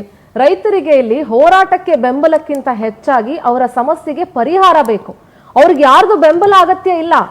ರೈತರಿಗೆ ಯಾವ ಸಾಂತ್ವನ, ಸಂತಾಪ, ಬೆಂಬಲ ಇದರ ಅಗತ್ಯ ಇಲ್ಲ. ಅವ್ರಿಗೆ ಬೇಕಾಗಿರೋದು ಸಮಸ್ಯೆಗೆ ಪರಿಹಾರ. ಇದರಲ್ಲಿ ಪಕ್ಷಾತೀತವಾಗಿ ಎಲ್ಲರ ಜವಾಬ್ದಾರಿನೂ ಇದೆ. ಏನು ಹೇಳ್ತೀರಿ ಮೇಡಮ್? ಈಗ ಆಲ್ರೆಡಿ ನಾವು ನಮ್ಮ ಕೇಂದ್ರ ಸರ್ಕಾರ, ನಮ್ಮ ನರೇಂದ್ರ ಮೋದಿಯವರ ಸರ್ಕಾರ ರೈತರ ಪರವಾಗಿರ್ತಕ್ಕಂಥ ಸರ್ಕಾರ ಏನಾಗಿದೆ, ಈಗ 3,550 ರೂಪಾಯಿ ನಾವು ಆಲ್ರೆಡಿ ನೆನ್ನೆನೇ ಡಿಕ್ಲೇರ್ ಮಾಡಿದ್ದೀವಿ. ಇದು ರಾಜ್ಯ ಸರ್ಕಾರ ಮಾಡಬೇಕಾಗಿರೋದು, ಮಿಕ್ಕಿದ ಬೆಲೆಯನ್ನು ಅವ್ರು ಕೊಡಬೇಕಾಗಿರ್ತಂಥದ್ದು ಅವರು. ಅದನ್ನು ಕೇಂದ್ರ ಸರ್ಕಾರದ ಮೇಲೆ ಮೋದಿಯವರು ಆಲ್ರೆಡಿ ಕೊಟ್ಟಿದ್ದಾರೆ. ಇದನ್ನು ಡಿಕ್ಲೇರ್ ಮಾಡಿ ಇನ್ನು ರಾಜ್ಯ ಸರ್ಕಾರ ಸೇರಿಸ್ಕೊಡ್ಬೇಕಾಗಿರೋದನ್ನ ಸುಮ್ಮನೆ ಕೇಂದ್ರ ಸರ್ಕಾರದ ಮೇಲೆ ಬೊಟ್ಟು ಮಾಡಿ ತೋರಿಸ್ಕೊಂಡು ರಾಜ್ಯ ಸರ್ಕಾರ ಜಾರ್ಕಂತ ಇದೆ. ಇದು ಯಾವ ರೀತಿ ರೈತರ ಬಗ್ಗೆ ಕಾಳಜಿ ಇರತಕ್ಕಂಥ ಸರ್ಕಾರ. ರೈತರ ಬಗ್ಗೆ ಯಾರೂ ಸಹ ಇಲ್ಲಿಂದ ತನಕ ಅಲ್ಲಿ ಹೋಗಿ ಅವ್ರನ್ನ ಸಾಂತ್ವನ ಹೇಳೋದಾಗಲಿ, ಅವ್ರನ್ನ ಮಾತಾಡ್ಸೋದಂಥ ಕೆಲಸನ ಉಸ್ತುವಾರಿ ಸಚಿವರಾಗಿರ್ಬೋದು, ಅಲ್ಲಿರ್ತಕ್ಕಂಥ ಸಚಿವರಾದ ಹೆಬ್ಬಾಳ್ಕರ್ ಇರ್ಬೋದು, ಸತೀಶ್ ಜಾರಕಿಹೊಳಿ ಇರ್ಬೋದು, ಯಾರೂ ಸಹ ಹೋಗಿ ಆ ಒಂದು ರೈತರ ಬಗ್ಗೆ ಮನವಿಯನ್ನು ಮಾಡಿಲ್ಲ, ಕೇಳ್ಕೊಂಡಿಲ್ಲ. ಅವ್ರ ಬಗ್ಗೆ ಏನು ಅಂತ ಇಲ್ಲಿವರೆಗೂ ಯಾರೂ ಧಾವಿಸಿಲ್ಲ. ಆದರೆ ನಮ್ಮ ರಾಜ್ಯಾಧ್ಯಕ್ಷರಾದ ವಿಜೇಂದ್ರಣ್ಣನವರು ಹೋಗಿ ರೈತರ ಬಗ್ಗೆ ಅವ್ರ ಹುಟ್ಟುಹಬ್ಬನ ಆಚರಣೆ ಮಾಡೋದು ಬಿಟ್ಟು ರೈತರ ಬಗ್ಗೆ ಅಲ್ಲಿ ಕೂತಿದ್ದಾರೆ. ಅಲ್ಲೋ ಕೂತ್ಕೊಂಡು ಬೆಳಗ್ಗೆ ಬಂದು ಇಲ್ಲಿ ಸೆಲೆಬ್ರೇಟ್ ಮಾಡಿರ್ಬೋದು. ಅದು ಅವ್ರ ವೈಯಕ್ತಿಕ ವಿಚಾರ. ಅವ್ರ ಬರ್ಡೇ ಸೆಲೆಬ್ರೇಟ್ ಮಾಡೋದು ಬಿಡೋದು ಆಲ್ರೆಡಿ ಹುಟ್ಟುಹಬ್ಬದ ರೈತರ ಜೊತೆ ರಾತ್ರಿ ಎಲ್ಲ ಹಗಲ ಅಲ್ಲೇ, ಬೆಳಗ್ಗೆ ಮತ್ತೆ ರಾತ್ರಿ ಎಲ್ಲ ಅಲ್ಲೇ ಮಲಗಿ ಬೆಂಬಲವನ್ನು ಸೂಚಿಸಬೇಕು ಅಂತ ಕೇಳ್ಕೊಂಡಿದ್ದಾರೆ. ಆದ್ರೂ ರಾಜ್ಯ ಸರ್ಕಾರ ಸ್ಪಂದಿಸ್ತಾ ಇಲ್ಲ. ಭೃಂಗೇಶ್ ಅವರೇ, ನಿಮ್ಮ ರಾಜ್ಯದ ಅಧ್ಯಕ್ಷರ ಬರ್ತ್ಡೇ ವಿಚಾರಕ್ಕೂ ಇಲ್ಲಿ ಚರ್ಚೆ ಮಾಡ್ಲಿಕ್ಕೆ ಅವಕಾಶ ಇಲ್ಲ. ಅವರ ಬರ್ತ್ಡೇ ಇದ್ರೆ ಅವರ ಸೆಪರೇಟ್. ಅದು ಮೇಡಮ್, ಅವ್ರ ಹುಟ್ಟುಹಬ್ಬ ಇದ್ರೂ ಸಹ ರೈತರ ಬಗ್ಗೆ ಕಾಳಜಿ ಇರೋದಕ್ಕೋಸ್ಕರ ಅವರ ಹುಟ್ಟುಹಬ್ಬನ ಆಚರಣೆನ ಬದಿಗಿಟ್ಟು ರೈತರ ಪರವಾಗಿ ನಾನು ರೈತರ ಜೊತೆಲೇ ಇರ್ತೀನಿ ಅಂತ ಹೇಳ್ಬಿಟ್ಟು ಅವರು ರೈತರ ಜೊತೆನೆ ರಾತ್ರಿಯೂ ಸಹ ಮಲಗಿ ಅಲ್ಲೇ ಕಾಲವನ್ನು ಕಳೆದಿದ್ದಾರೆ. ರೈತರ ಜೊತೆ ಇರ್ತಕ್ಕಂಥದ್ದು ಯಾಕಂದ್ರೆ ಸೆಲೆಬ್ರಿಟಿ ನಾನು ಆಗಿದ್ರೆ ಹುಟ್ಟುಹಬ್ಬ ಇದೆ, ನನ್ನ ನಾಳೆ ಹೊಟ್ಟೋಗ್ತೀನಿ ಅಂತ ಇದ್ರು. ಆದ್ರೆ ರೈತರ ಅದನ್ನ ಬಿಟ್ಬಿಡಿ. ಅವ್ರ ಹುಟ್ಟು ಹಬ್ಬನ್ ಬಿಟ್ಟು ಹೋಗು, ಅದೇನ್ ದೊಡ್ಡದಕ್ಕೆಲ್ಲ ಯಾರು ಹೇಳಿದ್ರು ಹೋಗಿ ಅಂತ. ಅವ್ರಿಗೆ ಅವಶ್ಯಕತೆ ಇದೆ. ಅವರೊಬ್ಬರು ರಾಜ್ಯದ ಒಂದು ಪಕ್ಷದ ನಾಯಕರಾಗಿದ್ದಾರೆ, ಹೋಗಿದ್ದಾರೆ. That is not a big deal. Celebrity ಆಯ್ತು, ಸೆಲೆಬ್ರಿಟಿ ಒಂದು ಭಾಗ ಇದೆ. ಆದ್ರೆ ರೈತರು ರಾತ್ರಿ ಒಳಗು ಬೆಳಗ್ಗೆವರೆಗೂ ಅವ್ರಿಗೆ ಟೈಮಿಂಗ್ಸ್ ಕೊಟ್ಟಿರು. 1:30 ಒಂದು ಭಾಷಣ ಮಾಡಿದ್ರು. ನಮ್ಗೆ ಸಂಜೆ 5 ಗಂಟೆವರೆಗೆ ಯಾರಾದ್ರೂ ಬಂದು ನಮ್ಗೆ ಘೋಷಣೆ ಮಾಡಿಂದ ರಾಜ್ಯ ಸರ್ಕಾರದ ಇಲ್ಲಿವರೆಗೂ ಸಹ ಯಾರೂ ಕೂಡ ಹೋಗಿಲ್ಲ. ಈಗ ಎಚ್ ಕೆ ಪಾಟೀಲ್ ಇವತ್ತು ಹೋಗಿದ್ರು. ಇವತ್ತಾದ್ರೂ 8ನೇ ದಿನ ನಡೀತಾ ಇದೆ ರೈತರ ಸಭೆ, 8ನೇ ದಿನ ತನಕ ನಡೀತಾ ಇದೆ. ಆದರೂ ಸಹ ಯಾರು ಇವತ್ತು ಎಚ್ ಕೆ ಪಾಟೀಲ್ ಕಾನೂನು ಸಂಸ್ಥೆ ಹೋಗಿದ್ರೆ ಸುಮ್ಮನೆ ಶಾಂಪಲ್ಗೆ ಹೋಗಿದ್ದಾರೆ ಅಷ್ಟೇ. ಏನಾಗಿದೆ ವ್ಯವಸ್ಥೆ ನೋಡ್ಕೊಂಬರಕ್ಕೆ ಹೋಗಿದ್ದಾರೆ ಹೊರತು ಆ ರೈತರ ಬೆಲೆ ನಿಗದಿ ಮಾಡೋಕ್ಕಾಗಲಿ, ಮಾತಾಡೋಕ್ಕಾಗಲಿ, CM ಹತ್ರ ಅಲ್ಲಿ ಯಾವುದೋ ವಿಚಾರ ಇಲ್ಲಿವರೆಗೂ ಮಾಡಿಲ್ಲ ಮೇಡಮ್. ಅಲ್ಲ, ಕ್ಯಾಬಿನೆಟ್ ಮೀಟಿಂಗ್ ಆಗಿದೆಯಲ್ಲ, ಯಾವ್ದೆಂತ ಆಗಿದೆ ಮೇಡಮ್? ಕ್ಯಾಬಿನೆಟ್ ಮೀಟಿಂಗ್ ಆಗಿದೆಯಲ್ಲ ಇವತ್ತು. ಏನಾಗಿದೆ? ಅದೇನು ಡಿಕ್ಲೇರ್ ಮಾಡಿದಲ್ಲ. 3,200 ರೂಪಾಯಿ ಮಾತ್ರ ಕೊಡ್ತಿದ್ದಾರೆ. ಡಿಕ್ಲೇರ್ ಮಾಡಕ್ ಚರ್ಚೆ ಆಗ್ಬೇಕಲ್ಲ, ಇನ್ನ ನಾಳೆ ಟೈಮ್ ತಗೊಂಡಿದಾರಲ್ಲ. ಹೌದು ಮೇಡಮ್, ಈಗಾಗಲೇ 3,000 ಬೇರೆ ರಾಜ್ಯಗಳಲ್ಲಿ ಆಲ್ರೆಡಿ ನಮ್ದು ಗುಜರಾತ್ ಇರ್ಬೋದು, ಪಂಜಾಬ್ ಇರೋದು, ಮಹಾರಾಷ್ಟ್ರದ, ಉತ್ತರ ಪ್ರದೇಶ, ನಮ್ಮ ರಾಜ್ಯ ಸರ್ಕಾರಗಳೇನಿದೆ, ನಮ್ಮ ರಾಜ್ಯದಲ್ಲಿ ನಮ್ಮ BJP ಸರ್ಕಾರ ಏನಿದೆ, ಅವರೆಲ್ಲ 4,550, 4,000, 3,800ವರೆಗೂ ಡಿಕ್ಲೇರ್ ಮಾಡಿದ್ದಾರೆ. ಕಾಂಗ್ರೆಸ್ ಸರ್ಕಾರ ರಾಜ್ಯದಲ್ಲಿ ಇರ್ತಕ್ಕಂಥದ್ದು ಇಲ್ಲೂ ಸಹ ಇಲ್ಲಿನ ತನಕನೂ ಸಹ ಬೆಲೆ ನಿಗದಿ ಮಾಡೋಕ್ಕಾಗಿಲ್ಲ. ಯಾಕೆ ಮಾಡೋಕ್ಕಾಗಿಲ್ಲ? ರಾಜ್ಯದಲ್ಲಿ ದುಡ್ಡಿಲ್ಲ, ರೈತರ ಬಗ್ಗೆ ಕಾಳಜಿ ಇಲ್ಲ, ರೈತರ ಬಗ್ಗೆ ಕಿಂಚಿತ್ ಯೋಚನೆ ಇಲ್ಲ. ಅದಕ್ಕೋಸ್ಕರ ಇವರು ರೈತರ ಬಗ್ಗೆ ಹೋಗ್ತಾ ಇಲ್ಲ. ಸುಮ್ಮನೆ ರೈತರ ಹೆಸರು ಹೇಳ್ಕೊಂಡು ಇವರು ಅಧಿಕಾರಕ್ಕೆ ಬಂದು ರೈತರುಗಳಿಗೋಸ್ಕರ ಮಣ್ಣನ್ನು ಬಳಿತಾ ಇದ್ದಾರೆ, ಮಣ್ಣನ್ನು ಬಳಿತಾ ಇದ್ದಾರೆ. ಎಸ್, ಸುನಿಲ್ ಅವ್ರ ಹತ್ರ ಮಾತಾಡ್ತೀನಿ. ಬಹಳ ಟೆಕ್ನಿಕಲ್ ಆಗಿ ಮಾತಾಡಬೇಕು ಸುನಿಲ್ ಜಿ, ಯಾಕೆಂದ್ರೆ ಸುಮ್ಮನೆ ಈ ರಾಜಕೀಯ ಪಕ್ಷಗಳ ಜನರಲ್ ಸ್ಟೇಟ್ಮೆಂಟ್ನ ನಾನು ತಗೊಳ್ಳಿಕ್ಕೆ ಇಷ್ಟಪಡಲ್ಲ ಈ ವಿಚಾರದ ಬಗ್ಗೆ. ಜನರಿಗೂ ಕ್ಲಾರಿಟಿ ಬೇಕು, ರೈತರಿಗೂ ಕ್ಲಾರಿಟಿ ಬೇಕು. ಸುಮ್ನೆ ಆಡಳಿತ ಪಕ್ಷ ಕೇಂದ್ರ ಸರ್ಕಾರದ ಮೇಲೆ ಇವ್ರ ಮೇಲೆ ಅವ್ರ ಮೇಲೆ ಮಾಡ್ಕೊಂಡು ಕುತ್ಕೊಂಡ್ರೆ ಆಗೋದಿಲ್ಲ. ಸೊ ಸುನಿಲ್ ಜಿ, ನೀವು ಸ್ವಲ್ಪ ಜನಕ್ಕೆ ಅರ್ಥ ಆಗೋಂಗೆ ಸ್ವಲ್ಪ ಡೀಟೇಲ್ ಆಗಿ ಎಕ್ಸ್ಪ್ಲೇನ್ ಮಾಡಿ. ರೈತರಿಂದ ರಾಜ್ಯ ಸರ್ಕಾರವನ್ನ ಒತ್ತಾಯಿಸ್ತಾ ಇದ್ದಾರೆ, ಆದ್ರೆ ರಾಜ್ಯ ಸರ್ಕಾರ ಕೇಂದ್ರ ಸರ್ಕಾರದ ಮೇಲೆ ಹೇಳ್ತಾ ಇದೆ. ಸೊ ಈ ಪ್ರಾಸೆಸ್ ಏನು ಸ್ವಲ್ಪ ಎಕ್ಸ್ಪ್ಲೇನ್ ಮಾಡ್ಬಿಡಿ ಜನಕ್ಕೆ ಅರ್ಥ ಆಗೋ ಹಾಗೆ.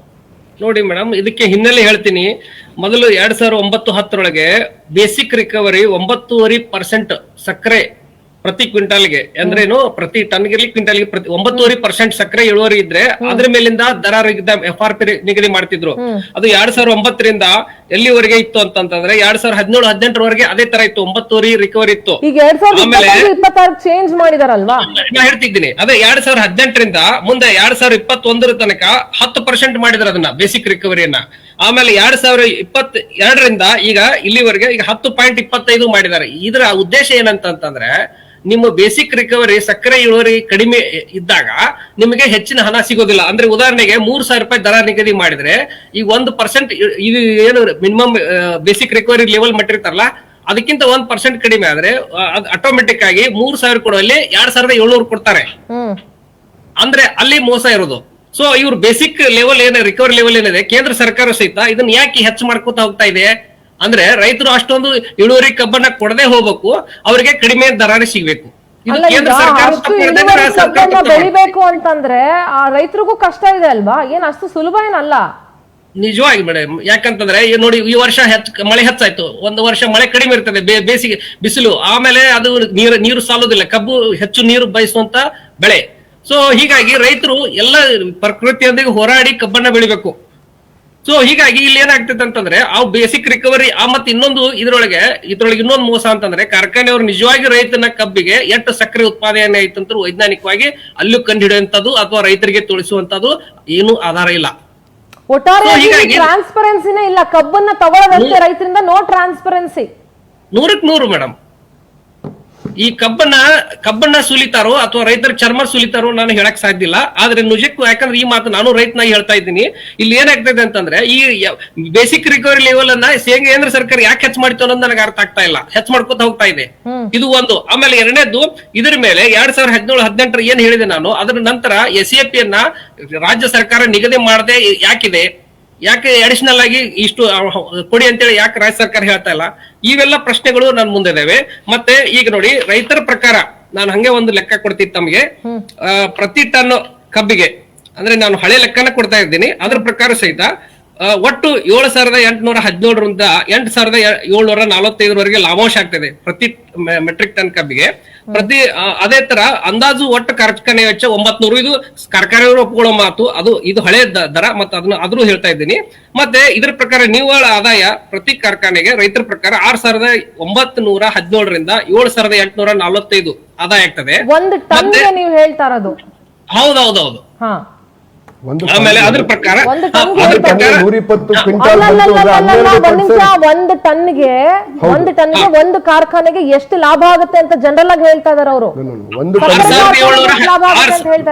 ಟನ್ಗೆ 120 ಕ್ವಿಂಟಾಲ್ ಬರುತ್ತೆ ಅಂದ್ರೆ 12% ಆಯ್ತು. 120 ಕ್ವಿಂಟಾಲ್ ಬರಲ್ಲ, ಒಂದು ಟನ್ ಕಬ್ಬಿಗೆ 120 kg ಸಕ್ಕರೆ ಬರುತ್ತೆ.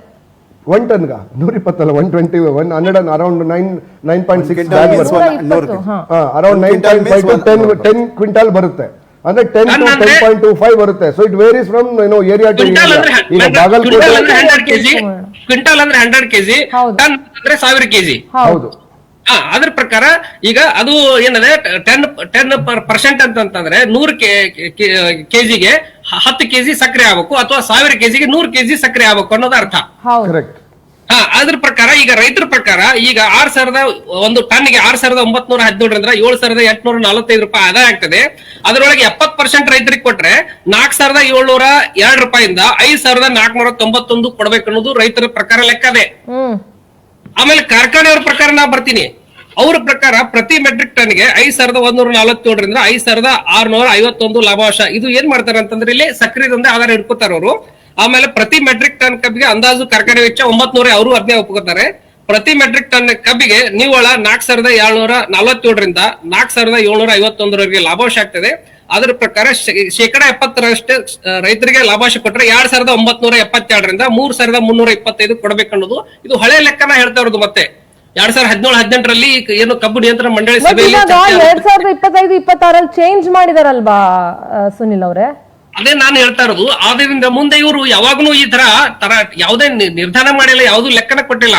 ಈಗ ಹಳೆ ದರ ಹಿಡಿದ್ರು ಸಹಿತ ಇಲ್ಲಿ ಕಾರ್ಖಾನೆಯವ್ರ ಪ್ರಕಾರನೇ 3,325 ರೂಪಾಯಿ. ಹೌದು, ಅಷ್ಟು ಕೊಡ್ಬೇಕಾಗ್ತದೆ ಕಾರ್ಖಾನೆಯವ್ರು ಅವಾಗ ಒಪ್ಕೊಂಡಿದ್ದ ಪ್ರಕಾರನೇ. ಯಾಕಂತಂದ್ರೆ ನಾನು ಈಗಾಗಲೇ ಹೇಳಿದಂಗೆ 6,500 ರೂಪಾಯಿ ಏನು ಈ ಕಬ್ಬು ನಿಯಂತ್ರಣ ಮಂಡಳಿಯವರ ಲೆಕ್ಕದ ಪ್ರಕಾರ. ಯಾಕಂದ್ರೆ ಅವರು ಮಂಡಳಿಯವರು ತೀರ್ಮಾನ ಮಾಡ್ಬೇಕಾದ್ರೆ ಹಲವಾರು ಏನು ನಿಜಲಿಂಗಪ್ಪ ಸಕ್ಕರೆ ಸಂಸ್ಥೆ ಬೆಳಗಾವಿ ಇಂಥವ್ರು ಮತ್ತೆ ಹಲವಾರು ತಜ್ಞರನ್ನ ಗುಜರಾತ್ಗೆ, ಮಹಾರಾಷ್ಟ್ರಕ್ಕೆ, ಬೇರೆ ಕಡೆ ಎಲ್ಲ ಕಳಿಸಿ, ಬೇರೆ ದೇಶಕ್ಕೂ ಕಳಿಸಿ ಎಲ್ಲ ವೈಜ್ಞಾನಿಕವಾಗಿ ಕಬ್ಬು ನಿಯಂತ್ರಣ ಮಂಡಳಿ ಯಾಕಿವಾಗ ಕಣ್ಣು ಕಿವಿ ಬಾಯಿ ಎಲ್ಲ ಮುಚ್ಕೊಂಡು ಕೂತಿರೋದು?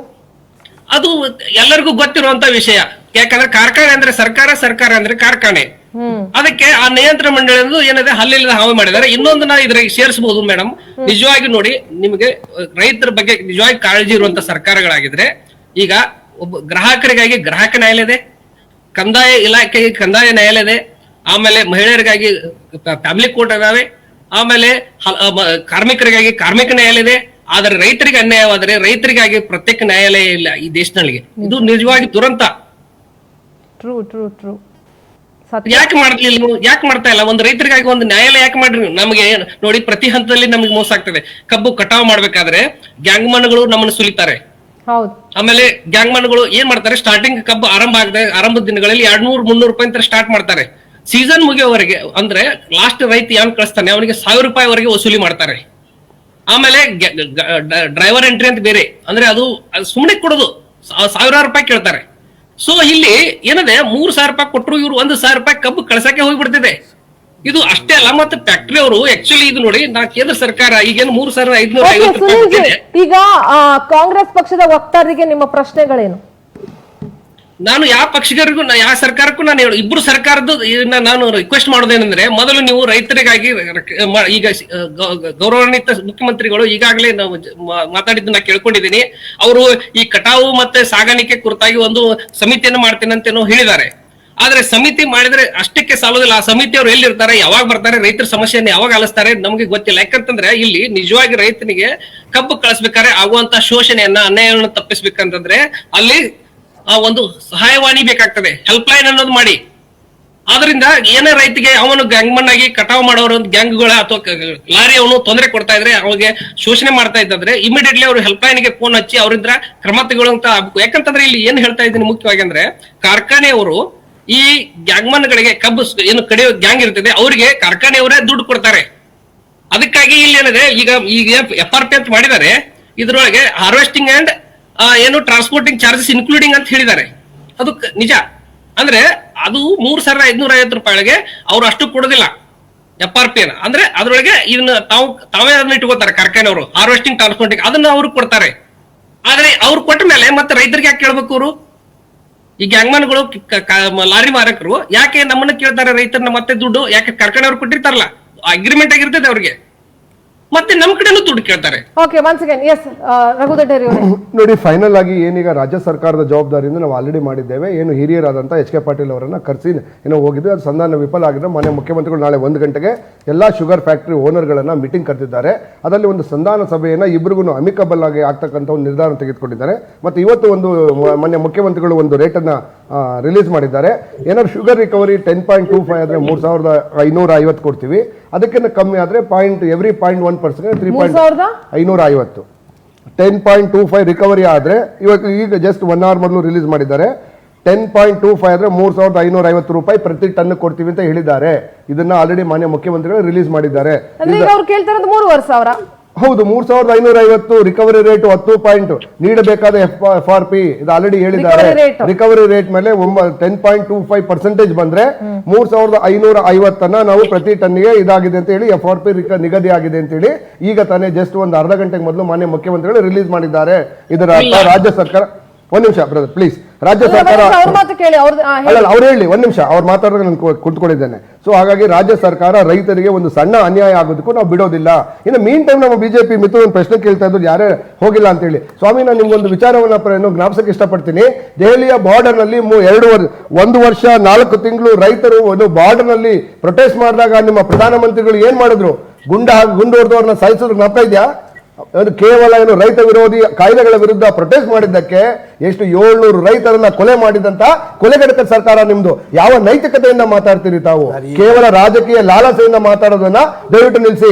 ಮಾನ್ಯ ಏನು 4 ಕೇಂದ್ರ ಸಚಿವರು ಇದ್ದೀರಿ, ದಯವಿಟ್ಟು ಈಗ ಕೂಡಲೇ ಮಾನ್ಯ ಪ್ರಧಾನಮಂತ್ರಿಗಳ ಜೊತೆ ಕುಳಿತು ಈ ರೀತಿಯ ಸಮಸ್ಯೆಗೆ ಪರ್ಮನೆಂಟ್ ಸೊಲ್ಯೂಷನ್ ಮತ್ತೆ ಟೆಕ್ನಾಲಜಿಯನ್ನ ನೀವೇನೇನೋ ಬೇರೆದ್ರಲ್ಲಿ ಹೇಳ್ತಿರಲ್ಲ, ಇಂಡಿಯಾ ಇಸ್ ಬಿಕಮಿಂಗ್ ಶೈನಿಂಗ್ ಅಂತ ಹೇಳಿ, ಇಂಡಿಯಾ ಶೈನಿಂಗ್ ಅಂತ ಹೇಳಿ ಅದನ್ನು ಬಿಟ್ಬಿಟ್ಟು ಏನು ರೋಬೋಟ್ಸ್ ಗಳನ್ನ ಡೆವಲಪ್ ಮಾಡಬೇಕು, ಏನು ಶುಗರ್ ಅನ್ನ ಕಟ್ ಮಾಡೋದಕ್ಕೆ ಮತ್ತೆ ಪ್ರೊಡ್ಯೂಸ್ ಅನ್ನ ಕಮ್ಮಿ ಮಾಡೋದಕ್ಕೆ ಏನು ತಂತ್ರಜ್ಞಾನ ಬೇಕು ಅದನ್ನ ಡೆವಲಪ್ ಮಾಡಿ.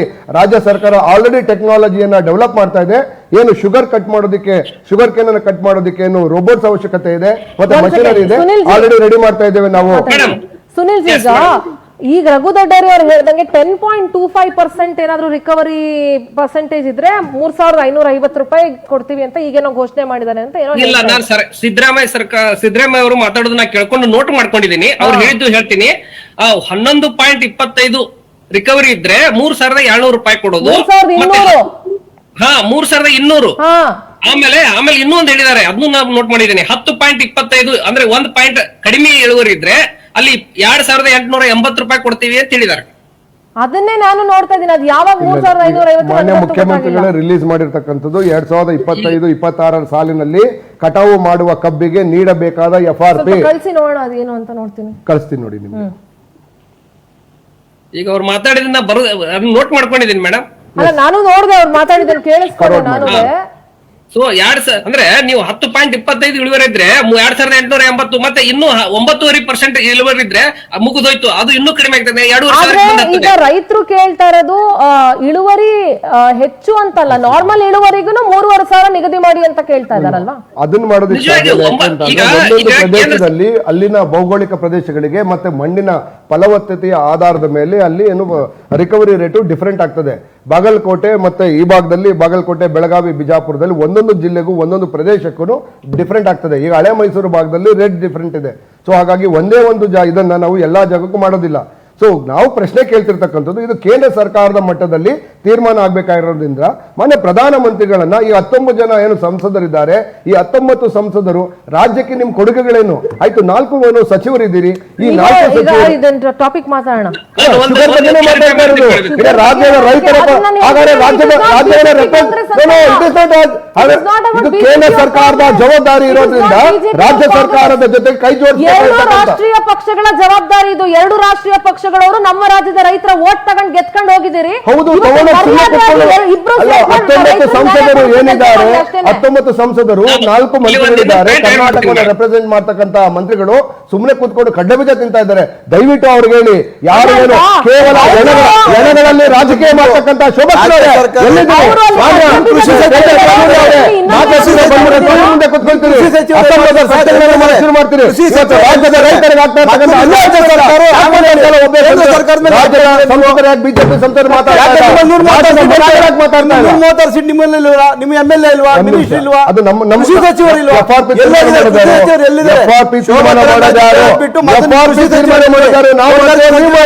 ಉಸ್ತುವಾರಿ ಮಿನಿಸ್ಟರ್ ಅಲ್ಲಿ ಕೇಂದ್ರ ಸರ್ಕಾರ ಮಾಡುವಂತ ರಾಜ್ಯ ಸರ್ಕಾರದ ಬಾಯಲ್ಲಿ ಬರ್ತದೆ. ಅದು ನೀವು ರಾಜ್ಯ ಸರ್ಕಾರ ಕೇಂದ್ರ ಸರ್ಕಾರ ಅನ್ಯಾಯ ರಾಜ್ಯ ಸರ್ಕಾರದ್ದು, ರಾಜ್ಯ ಸರ್ಕಾರ ಕೇಂದ್ರ ಸರ್ಕಾರದಿಂದ ಆಗ್ತಾ ಇರ್ತಕ್ಕಂಥ ರಾಜ್ಯ ಸರ್ಕಾರದ್ದು ಮೊದಲು ನೀವು ಘೋಷಣೆ ಮಾಡಿ. ರಾಜ್ಯ ಸರ್ಕಾರ 3,500 ಬೆಂಬಲ ಎಲ್ಲಿ ಕೊಟ್ಟಿದ್ದೀರಿ ನೀವು? ನಾನು ಮೋದಿ ಬೆಲೆ ಎಲ್ಲ ಅರಿಯೋದ್ರಿ. ನೀವು ಫಿಕ್ಸ್ ಮಾಡಿರ್ತಕ್ಕಂಥದ್ದು ಒಂದು ಕಬ್ಬಿಗೆ, ಒಂದು ಟನ್ ಕಬ್ಬಿಗೆ ಎಷ್ಟು ರೈತರಿಗೆ ಕೊಡಬೇಕು ಅಂತ ತೀರ್ಮಾನ ಮಾಡೋದು ನೀವು. 2019 ಸ್ಟಾಪ್ ಮಾಡಿದ್ದೀರಿ ನೀವು. ಘೋಷಣೆ ಮಾಡಿ ವಾಟ್ಸ್ಆಪ್ ಯೂನಿವರ್ಸಿಟಿಯಲ್ಲಿ ಬರೋ ಡೇಟಾನ ದಯವಿಟ್ಟು ಪುಂಗಬೇಡಿ. ಇಲ್ಲಿ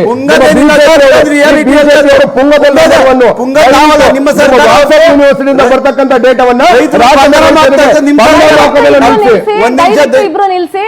ಒಂದು ಮಾತು ಹೇಳ್ತೀನಿ, ಈ ವಿಚಾರದಲ್ಲಿ ರಾಜಕೀಯ ತಗೊಂಡ್ಬಂದ್ರೆ ಅದಕ್ಕಿಂತ ಥರ್ಡ್ ರೇಟೆಡ್ ಬಿಹೇವಿಯರ್ ಇನ್ನೊಂದಿಲ್ಲ ಅಂತ ನಾನು ಭಾವಿಸ್ತೀನಿ. ಯಾಕೆ ಅಂತ ಹೇಳ್ತೀನಿ, ಇದು ರಾಜಕೀಯ ಮಾಡೋ ವಿಚಾರ ಅಲ್ಲ, ಕೇಂದ್ರ ರಾಜ್ಯ ಅಂತ ರಾಜಕೀಯ ಮಾಡೋ ವಿಚಾರ ಅಲ್ಲ.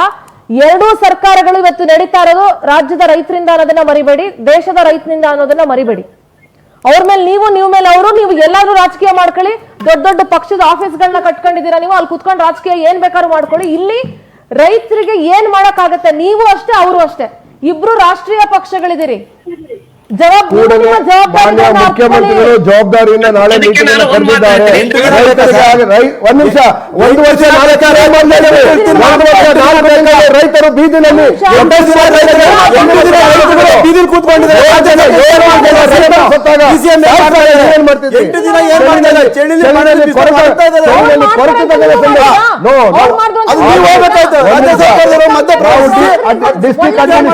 ಡಿಸ್ಟ್ರಿಕ್ಟ್ ಅಡ್ಮಿನಿಸ್ಟ್ರೇಷನ್ ಡಿಸಿ ಅವರಿಗೆ ಪ್ರತಿದಿನ ಮಾನ್ಯ ಅವರು ಮೀಟಿಂಗ್ ಮಾಡಿದ್ದಾರೆ, ಕನ್ನಡ ಸಭೆಯನ್ನು ಮಾಡಿದ್ದಾರೆ. ರೈತರುಗಳು ಮರಿಬೇಡಿ. ಸರ್, ನಾನು ಮೊದಲು 2 ವಿಷಯ ಹೇಳ್ತೀನಿ. ಒಂದನೇದು, ಕಾರ್ಖಾನೆಯವರು 3-4 ವರ್ಷಕ್ಕೆ ಇನ್ನೊಂದು ಕಾರ್ಖಾನೆ ಕಟ್ಟುವಷ್ಟು ದುಡ್ಡು ಆಗ್ತದೆ. ಆದ್ರೆ ರೈತರು 3-4 ವರ್ಷದೊಳಗೆ ಸಾಲ ಮತ್ತೆ 2 ಪಟ್ಟು ಆಗ್ತದೆ ರೈತನ ಸಾಲ. ಇದಕ್ಕೆ ಬೇರೆ ಏನು ಸಾಕ್ಷ್ಯ ಬೇಕಾಗಿಲ್ಲ. ಸಾಲಕ್ಕೆ ಹೋದ್ರಿ ಸುನೀಲ್ ಅವ್ರೆ, ಆ 3-4 ವರ್ಷಕ್ಕೆ ಅವ್ನ್ ಭೂಮಿ ಉಳಿಸ್ಕೊಳ್ಳೋದೇ ಕಷ್ಟ ಆಗೋಗುತ್ತೆ ಅವ್ನಿಗೆ. ಕಷ್ಟ ಆಗಿದೆ. ಆಮೇಲೆ ಇನ್ನೊಂದು ಮೇಡಮ್, ತಾವಾಗಲೇ ಹೇಳಿದ ಪಾಯಿಂಟಿಗೆ ಬರ್ತೀನಿ ನಾನು. 3,500 ರೂಪಾಯಿ ಯಾಕೆ ಯೂನಿವರ್ಸಲ್ ಆಗಿ ಕೇಳ್ತಾ ಇದ್ದಾರೆ ಅನ್ನೋದಕ್ಕೆ ನಾನು ಕಾರಣ ಹೇಳ್ತೀನಿ. ರೈತರು ಈಗ ಇವರು ಏನು ಬೇಸಿಕ್ ರಿಕವರಿ ಲೆವೆಲ್ ಮಾಡಿದಾರಲ್ಲ, 9.5%, 10% ಏನೇನು ಮಾಡಿದಾರಲ್ಲ, ಆ ಪ್ರಕಾರ ಅವರು ಎಂದಾದ್ರೂ ರೈತರಿಗೆ ಕೊಟ್ಟಿದಾರಲ್ಲ, ಆಯ್ತು ನಿಂದು ರೈತ ನೀನು ಒಂದು ನಿಂದ ಇಳುವರಿ ನಿಂದು 12.5% ಆಗಿದೆ, ಅದಕ್ಕೆ ನಿನಗೆ ಹೆಚ್ಚಿಗೆ ಕೊಡ್ತೀನಿ ಅಂತ ಯಾವಾಗರು ಎಲ್ಲಾದ್ರೂ ಕೊಟ್ಟಿದಾರ? ಇವ್ರು ಕೊಡೋದು ಎಲ್ಲರಿಗೂ ಒಂದೇ ಕೊಡ್ತಾರೆ. ಕೊಟ್ಟಿಲ್ವಲ್ಲ ಇನ್ನ, ಅದಂತಿ ಬೇರೆ ಪ್ರಶ್ನೆ, ಅದಂತಿ ದೊಡ್ಡ ಪ್ರಶ್ನೆ ಇದೆ. ಅದಕ್ಕೆ ಕೊಟ್ಟಿಲ್ವಲ್ಲ, ಅದಕ್ಕೆ ಕೊಡೋದಕ್ಕೆ ಎಷ್ಟೋ ಮಂದಿ ಶುಗರ್ ಫ್ಯಾಕ್ಟ್ರಿ ಇಟ್ಕೊಂಡಿರೋರು 3 ವರ್ಷಕ್ಕೆ ಇನ್ನೊಂದು ಡಬಲ್ ಶುಗರ್ ಫ್ಯಾಕ್ಟ್ರಿಗಳಾಗುತ್ತೆ. ಫ್ಯಾಕ್ಟ್ರಿಗಳ ಮೇಲೆ ಫ್ಯಾಕ್ಟ್ರಿ ಬೆಳೀತಾ ಹೋಗ್ತವೆ, ಅವ್ರ ಜಮೀನುಗಳು ಬೆಳೀತಾ ಹೋಗ್ತವೆ, ಅವ್ರ ಆಸ್ತಿಗಳು ಬೆಳೀತಾ ಹೋಗ್ತವೆ, ಎಲ್ಲ ಆಗ್ತಾ ಹೋಗುತ್ತೆ. ಆದ್ರೆ ರೈತ, ಕಬ್ಬು ಬೆಳೆಗಾರರಾಗಿರ್ಲಿ ಅಥವಾ ಇನ್ ಯಾವುದೇ ಬೆಳೆಯನ್ನ ಬೆಳೆಯುವಂತ ರೈತ ಆಗಿರ್ಲಿ, ಅವರ ಆಸ್ತಿ ಅಥವಾ ಅವ್ರ ಜಮೀನು ಹೆಚ್ಚಾಗೋದಾಗ್ಲಿ, ಅವ್ರ ಸಾಲ ಬೇಗ ಕ್ಲಿಯರ್ ಆಗೋದಾಗ್ಲಿ, ಅದ್ ಯಾವ್ದು ಆಗೋದಿಲ್ಲ. ಯಾಕೆ ಅಂದ್ರೆ ಅವನು ಈ ಪ್ರಕೃತಿಯನ್ನ ನಂಬ್ಕೊಂಡು ಜೀವನ ಮಾಡ್ತಿದ್ದಾನೆ. ಅದನ್ನ ಅರ್ಥ ಮಾಡ್ಕೊಳ್ದಿರೋ ನಿಮ್ಮ ಅಯೋಗ್ಯ ಸರ್ಕಾರಗಳು, ಅಗೇನ್ ನಾನು ಕೋಟ್ ಮಾಡ್ತಾ ಇದ್ದೀನಿ, I am not quoting here only Congress government, ಯಾವುದೇ ಸರ್ಕಾರಗಳು ಪ್ರಕೃತಿಯನ್ನ ಅವಲಂಬಿಸಿ ಕೃಷಿಯನ್ನ ಮಾಡ್ತಾ ಇರುವಂತ ರೈತರಿಗೆ ಒಂದ್ ಸ್ವಲ್ಪ ಹೆಚ್ಚುವರಿ ಕೊಟ್ಬಿಟ್ರೆ ನಿಮ್ ಮನೆ ಆಸ್ತಿ ಏನ್ರಿ ಕಳ್ಕೊಳ್ತೀರಿ ನೀವು? ನಿಮ್ ಮನೆಯಿಂದ ತಂದ್ಕೊಡ್ತೀರಾ ಯಾರಾದ್ರೂ? ಅವ್ರು ಬೆಳೆದಂತ ಬೆಳೆಗೆ ಅವ್ರು ಡಿಮ್ಯಾಂಡ್ ಮಾಡಕ್ಕೆ ಹಕ್ಕಿಲ್ಲ ಅಂತಂದ್ಮೇಲೆ ನೀವು ಹೇಳಿದಕ್ಕೆ ಅಡ್ಜಸ್ಟ್ ಮಾಡ್ಕೊಂಡು ಕೂತ್ಕೋಬೇಕಾ? ಅವರು ಹೇಳಿ ಮಾನ್ಯ ಪ್ರಧಾನಮಂತ್ರಿಗಳಿಗೆ ಆಗ್ರಹ ಮಾಡಿ. Thank you. ನಾವು ಜೊತೆ ಸೇರ್ತೇವೆ. ಅವರೇ ಎಲ್ಲಾ ಮಾಧ್ಯಮದವರು ಸೇರಿ, ಎಲ್ಲಾ ಮಾಧ್ಯಮದವರು ಒಂದು ಲೆಟರ್ ಬರೀರಿ, ಎಲ್ಲಾ ಮಾಧ್ಯಮದವರು ಸೇರಿ ಒಂದು ಲೆಟರ್ ಬರೀರಿ. ರಾಜ್ಯದ ರೈತರಿಗೆ ಆಗ್ತಾ ಇರ್ತಕ್ಕಂಥ ಅನ್ಯಾಯದ ಬಗ್ಗೆ ಮಾನ್ಯ ಪ್ರಧಾನಮಂತ್ರಿಗಳೇ ದಯವಿಟ್ಟು ಗಮನ ಹರಿಸಿ, ದಯವಿಟ್ಟು ಬರೀರಿ. ನಾವು ಆಲ್ರೆಡಿ ಮಾಡಿದ್ದೇವೆ. ನಾವು ರಾಜ್ಯ ಸರ್ಕಾರದ ಭಾಗವಾಗಿ ನಾವು ರೈತರ ಪರವಾಗಿ ಜವಾಬ್ದಾರಿಯನ್ನು ತೆಗೆದುಕೊಂಡಿದ್ದೇವೆ. ಎಲ್ಲಾ ಚಾನೆಲ್ಗಳು, ಎಲ್ಲಾ ಪತ್ರಿಕೋದ್ಯಮದವರು ಪ್ರಧಾನಮಂತ್ರಿಗಳನ್ನ ಆಗ್ರಹ ಮಾಡಿ, ರಾಜ್ಯದ ರೈತರಿಗೆ, ದೇಶದ ರೈತರಿಗೆ ಅನ್ಯಾಯ ಮಾಡ್ತಿದ್ದಾರೆ ಪ್ರಧಾನಮಂತ್ರಿಗಳೇ, ದಯವಿಟ್ಟು FRP ಬೆಲೆ ರೇಟ್ ಅನ್ನ ಇನ್ಕ್ರೀಸ್ ಮಾಡಿ ಅಂತ ಹೇಳಿ.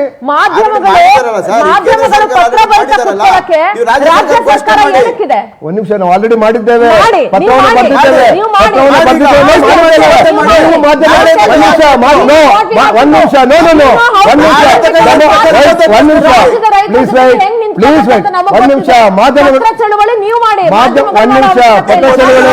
ಮಾಧ್ಯಮದವರು ಈ ಪ್ರಜಾಪ್ರಭುತ್ವದ 4ನೇ, ಒಂದು ನಿಮಿಷ ಬ್ರದರ್, ಮಾಧ್ಯಮಗಳು ಪ್ರಜಾಪ್ರಭುತ್ವದ 4ನೇ ಅಂಗ ಅಂತ ಹೇಳಿದ ಅಷ್ಟೇ ಅಲ್ಲ, ಆ ಜವಾಬ್ದಾರಿಯನ್ನು ಕೂಡ ತಗೊಳ್ಳಿ ನೀವು.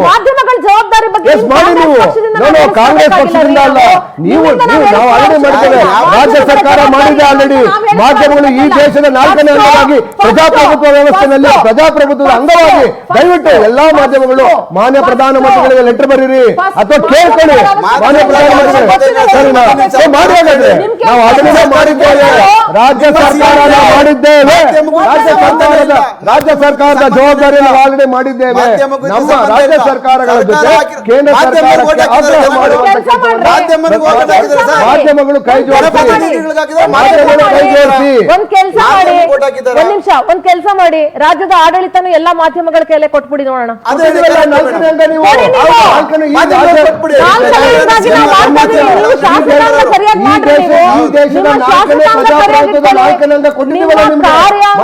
ನಿಮ್ಮ ಪತ್ರಿಕೋದ್ಯಮ ರಂಗನು ಕೂಡ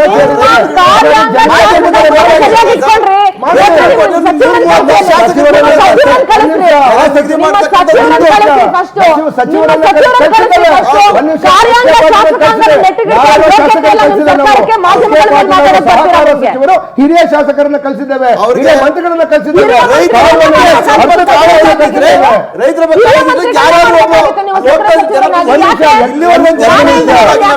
ಎಲ್ಲಾ ವಿಚಾರಗಳನ್ನು ಎಲ್ಲರೂ ಹ್ಯಾಂಡಲ್ ಮಾಡೋಕ್ಕಾಗೋದಿಲ್ಲ.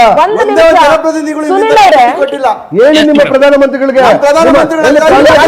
ಪ್ರಹ್ಲಾದ್ ಜೋಶಿ ಏನ್ ಮಾಡ್ತಾ ಇದ್ದಾರೆ? ಜಗದೀಶ್ ಶೆಟ್ಟರ್ ಏನ್ ಮಾಡ್ತಾ ಇದ್ದಾರೆ? ಮಾಜಿ ಮುಖ್ಯಮಂತ್ರಿಗಳಾದಂತ ಜಗದೀಶ್ ಶೆಟ್ಟರ್ ಎಲ್ಲಿದ್ದಾರೆ? ಹೇಳಿ, ಎಲ್ಲಿದ್ದಾರೆ? ಏನ್ ಮಾಡ್ತಾ ಇದ್ದಾರೆ? ಯಾಕೆ ರೈತರನ್ನು ಭೇಟಿ ಮಾಡಿಲ್ಲ? ರೈತರನ್ನ ಯಾಕೆ ಭೇಟಿ ಮಾಡಿಲ್ಲ? ಕೇಂದ್ರ ಸರ್ಕಾರಕ್ಕೆ ಒಂದು ಆಗ್ರಹವನ್ನು ಯಾಕೆ ಮಾಡಿಲ್ಲ? ಮಾನ್ಯ ಪ್ರಧಾನಮಂತ್ರಿಗಳಿಗೆ ತಾಕತ್ತಿಲ್ಲ ನಿಮ್ಮ ದಮ್ಮು ತಾಕತ್ತು.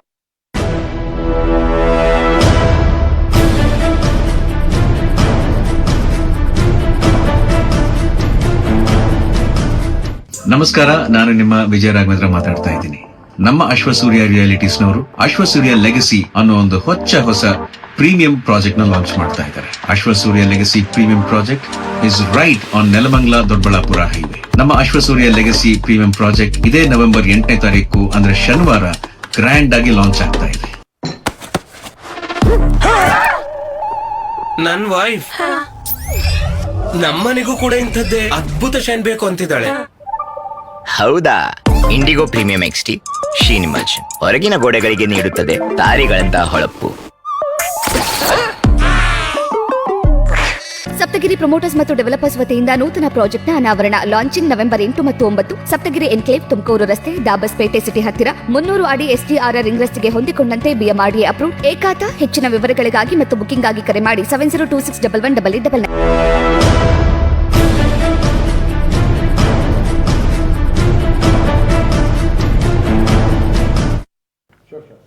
Welcome back. ಚರ್ಚೆಯನ್ನು ಮುಂದುವರಿಸಿ ಚುಟುಕಾಗಿ ವಿಚಾರವನ್ನು ಮುಗಿಸ್ಬಿಡ್ತೀನಿ, ಯಾಕೆಂದ್ರೆ ನಾನು ನವೆಂಬರ್ ಕ್ರಾಂತಿ ವಿಚಾರ ಕೂಡ ಚರ್ಚೆ ಮಾಡಬೇಕು. ಒಂದು ಬಹಳ ಸ್ಪಷ್ಟವಾಗಿ ಹೇಳಕ್ ಇಷ್ಟಪಡ್ತೀನಿ.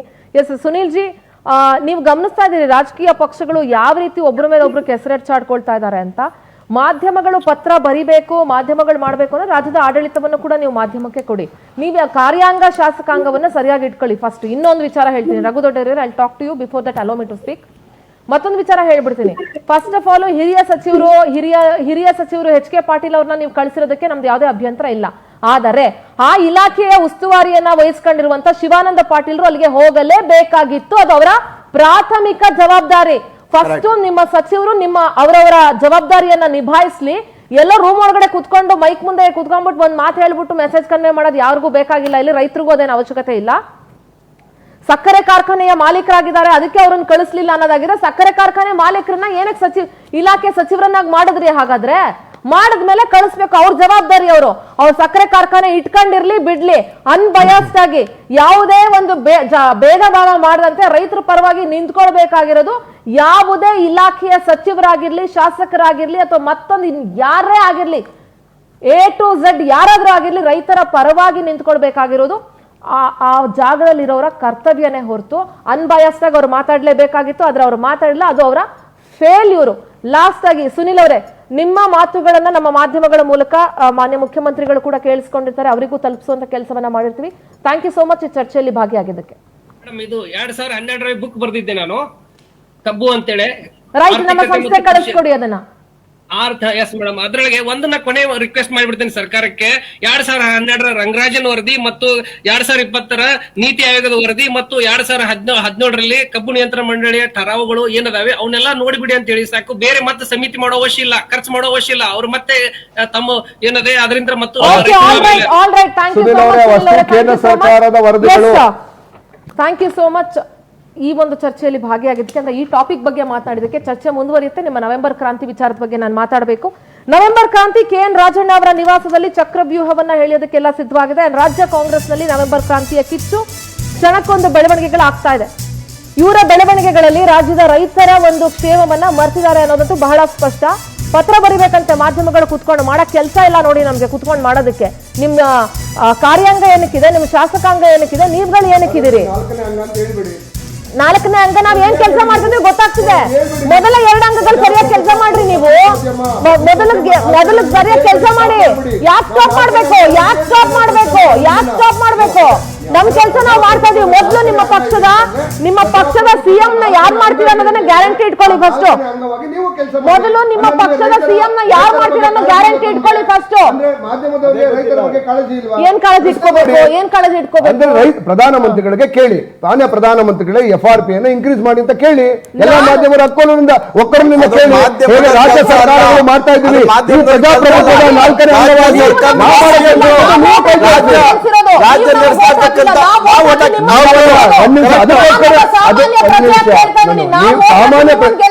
ನಾನು ಸಾಮಾನ್ಯ ಪ್ರಜೆ ಉತ್ತರ ಕೊಡ್ತಾ ಇಲ್ಲ. ಮಾಧ್ಯಮಗಳ ಕೆಲಸ ಅಲ್ಲ. ನನ್ನ ಮಾತ್ರ ಕಿವಿಯಿಂದ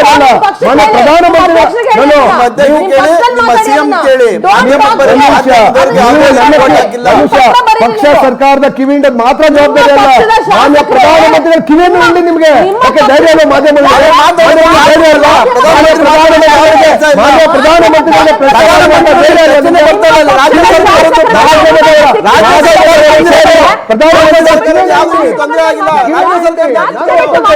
ಮಾತಾಡ್ತೀರಾ? ಒಂದು ನಿಮ್ಮ ಶಾಸಕರೇ ಅನುದಾನ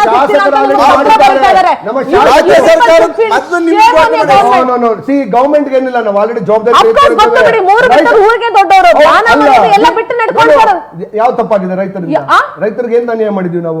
ಇವತ್ತು ಕರ್ನಾಟಕದಲ್ಲಿ ಕಾಂಗ್ರೆಸ್ ಸರ್ಕಾರ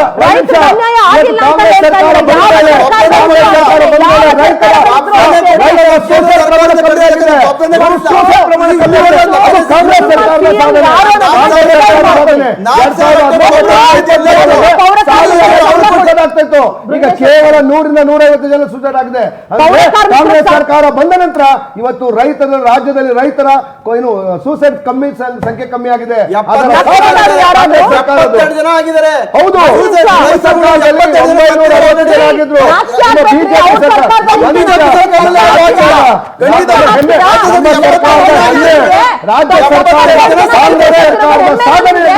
ಏನು ಯಾವುದು 77 ಜನ ರೈತರು ರೈತರು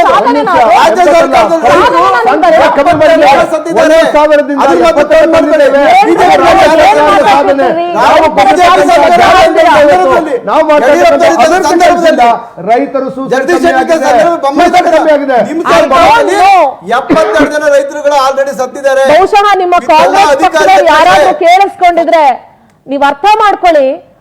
ಬಿಜೆಪಿ ಸರ್ಕಾರ ಇದ್ದಾಗ ಅಷ್ಟ್ ಜನ ಸತ್ತಿದ್ರು, ನಮ್ ಸರ್ಕಾರದಲ್ಲಿ ಇಷ್ಟ ಜನ ಸತ್ತಿದ್ದಾರೆ. ಇದು ನಮ್ಮ ಸಾಧನೆ. ಕಮ್ಮಿ ಮಾಡಿದ್ದೇವೆ. ಸಂಖ್ಯೆ ಕಮ್ಮಿ ಮಾಡಿದ್ದೀರಿ ಅಂತ ಹೇಳ್ತಿದಾರಲ್ಲ. ನಾವು 2028 ಅದು it is our pride and ನಾವು 5 ವರ್ಷ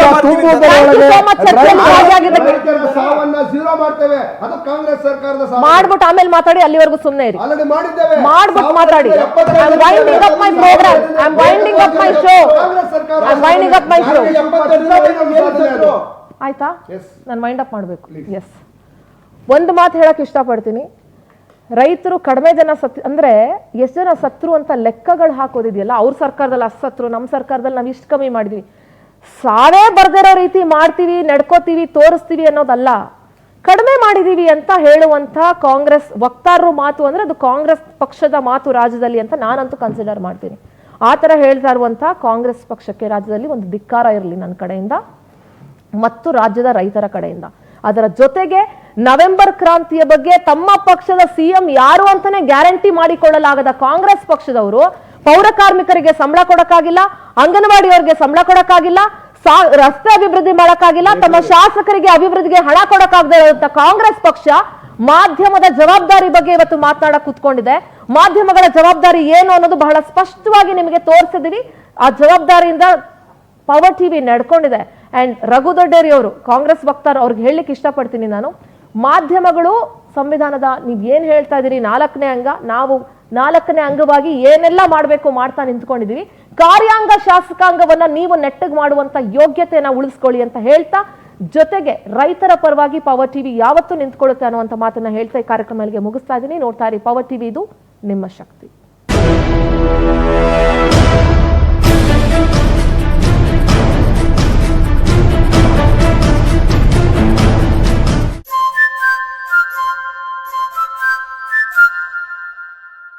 ನಿಮ್ಗೆ ಡಯಾಬಿಟಿಸ್ ಇದೆಯಾ, ಹೆದರಬೇಡಿ, ನನ್ನ ಮಾತು ನಂಬ್ತಿರಲ್ವಾ? ಸುಮ್ಮನೆ ಈ ಆಯುರ್ಬಲ ಡಿಯನ್ನು ಸೇವನೆ ಮಾಡ್ತಾ ಬನ್ನಿ. ನಿಮ್ಮ ಕಣ್ಣು, ಕಿಡ್ನಿ, ಲಿವರು, ಬ್ರೈನು ಸೇಫ್ ಆಗುತ್ತೆ, ಶುಗರು ಕಡಿಮೆ ಆಗುತ್ತೆ. ನಮಸ್ಕಾರ, ನಾನು ನಿಮ್ಮ ವಿಜಯ ರಾಘವೇಂದ್ರ ಮಾತಾಡ್ತಾ ಇದ್ದೀನಿ.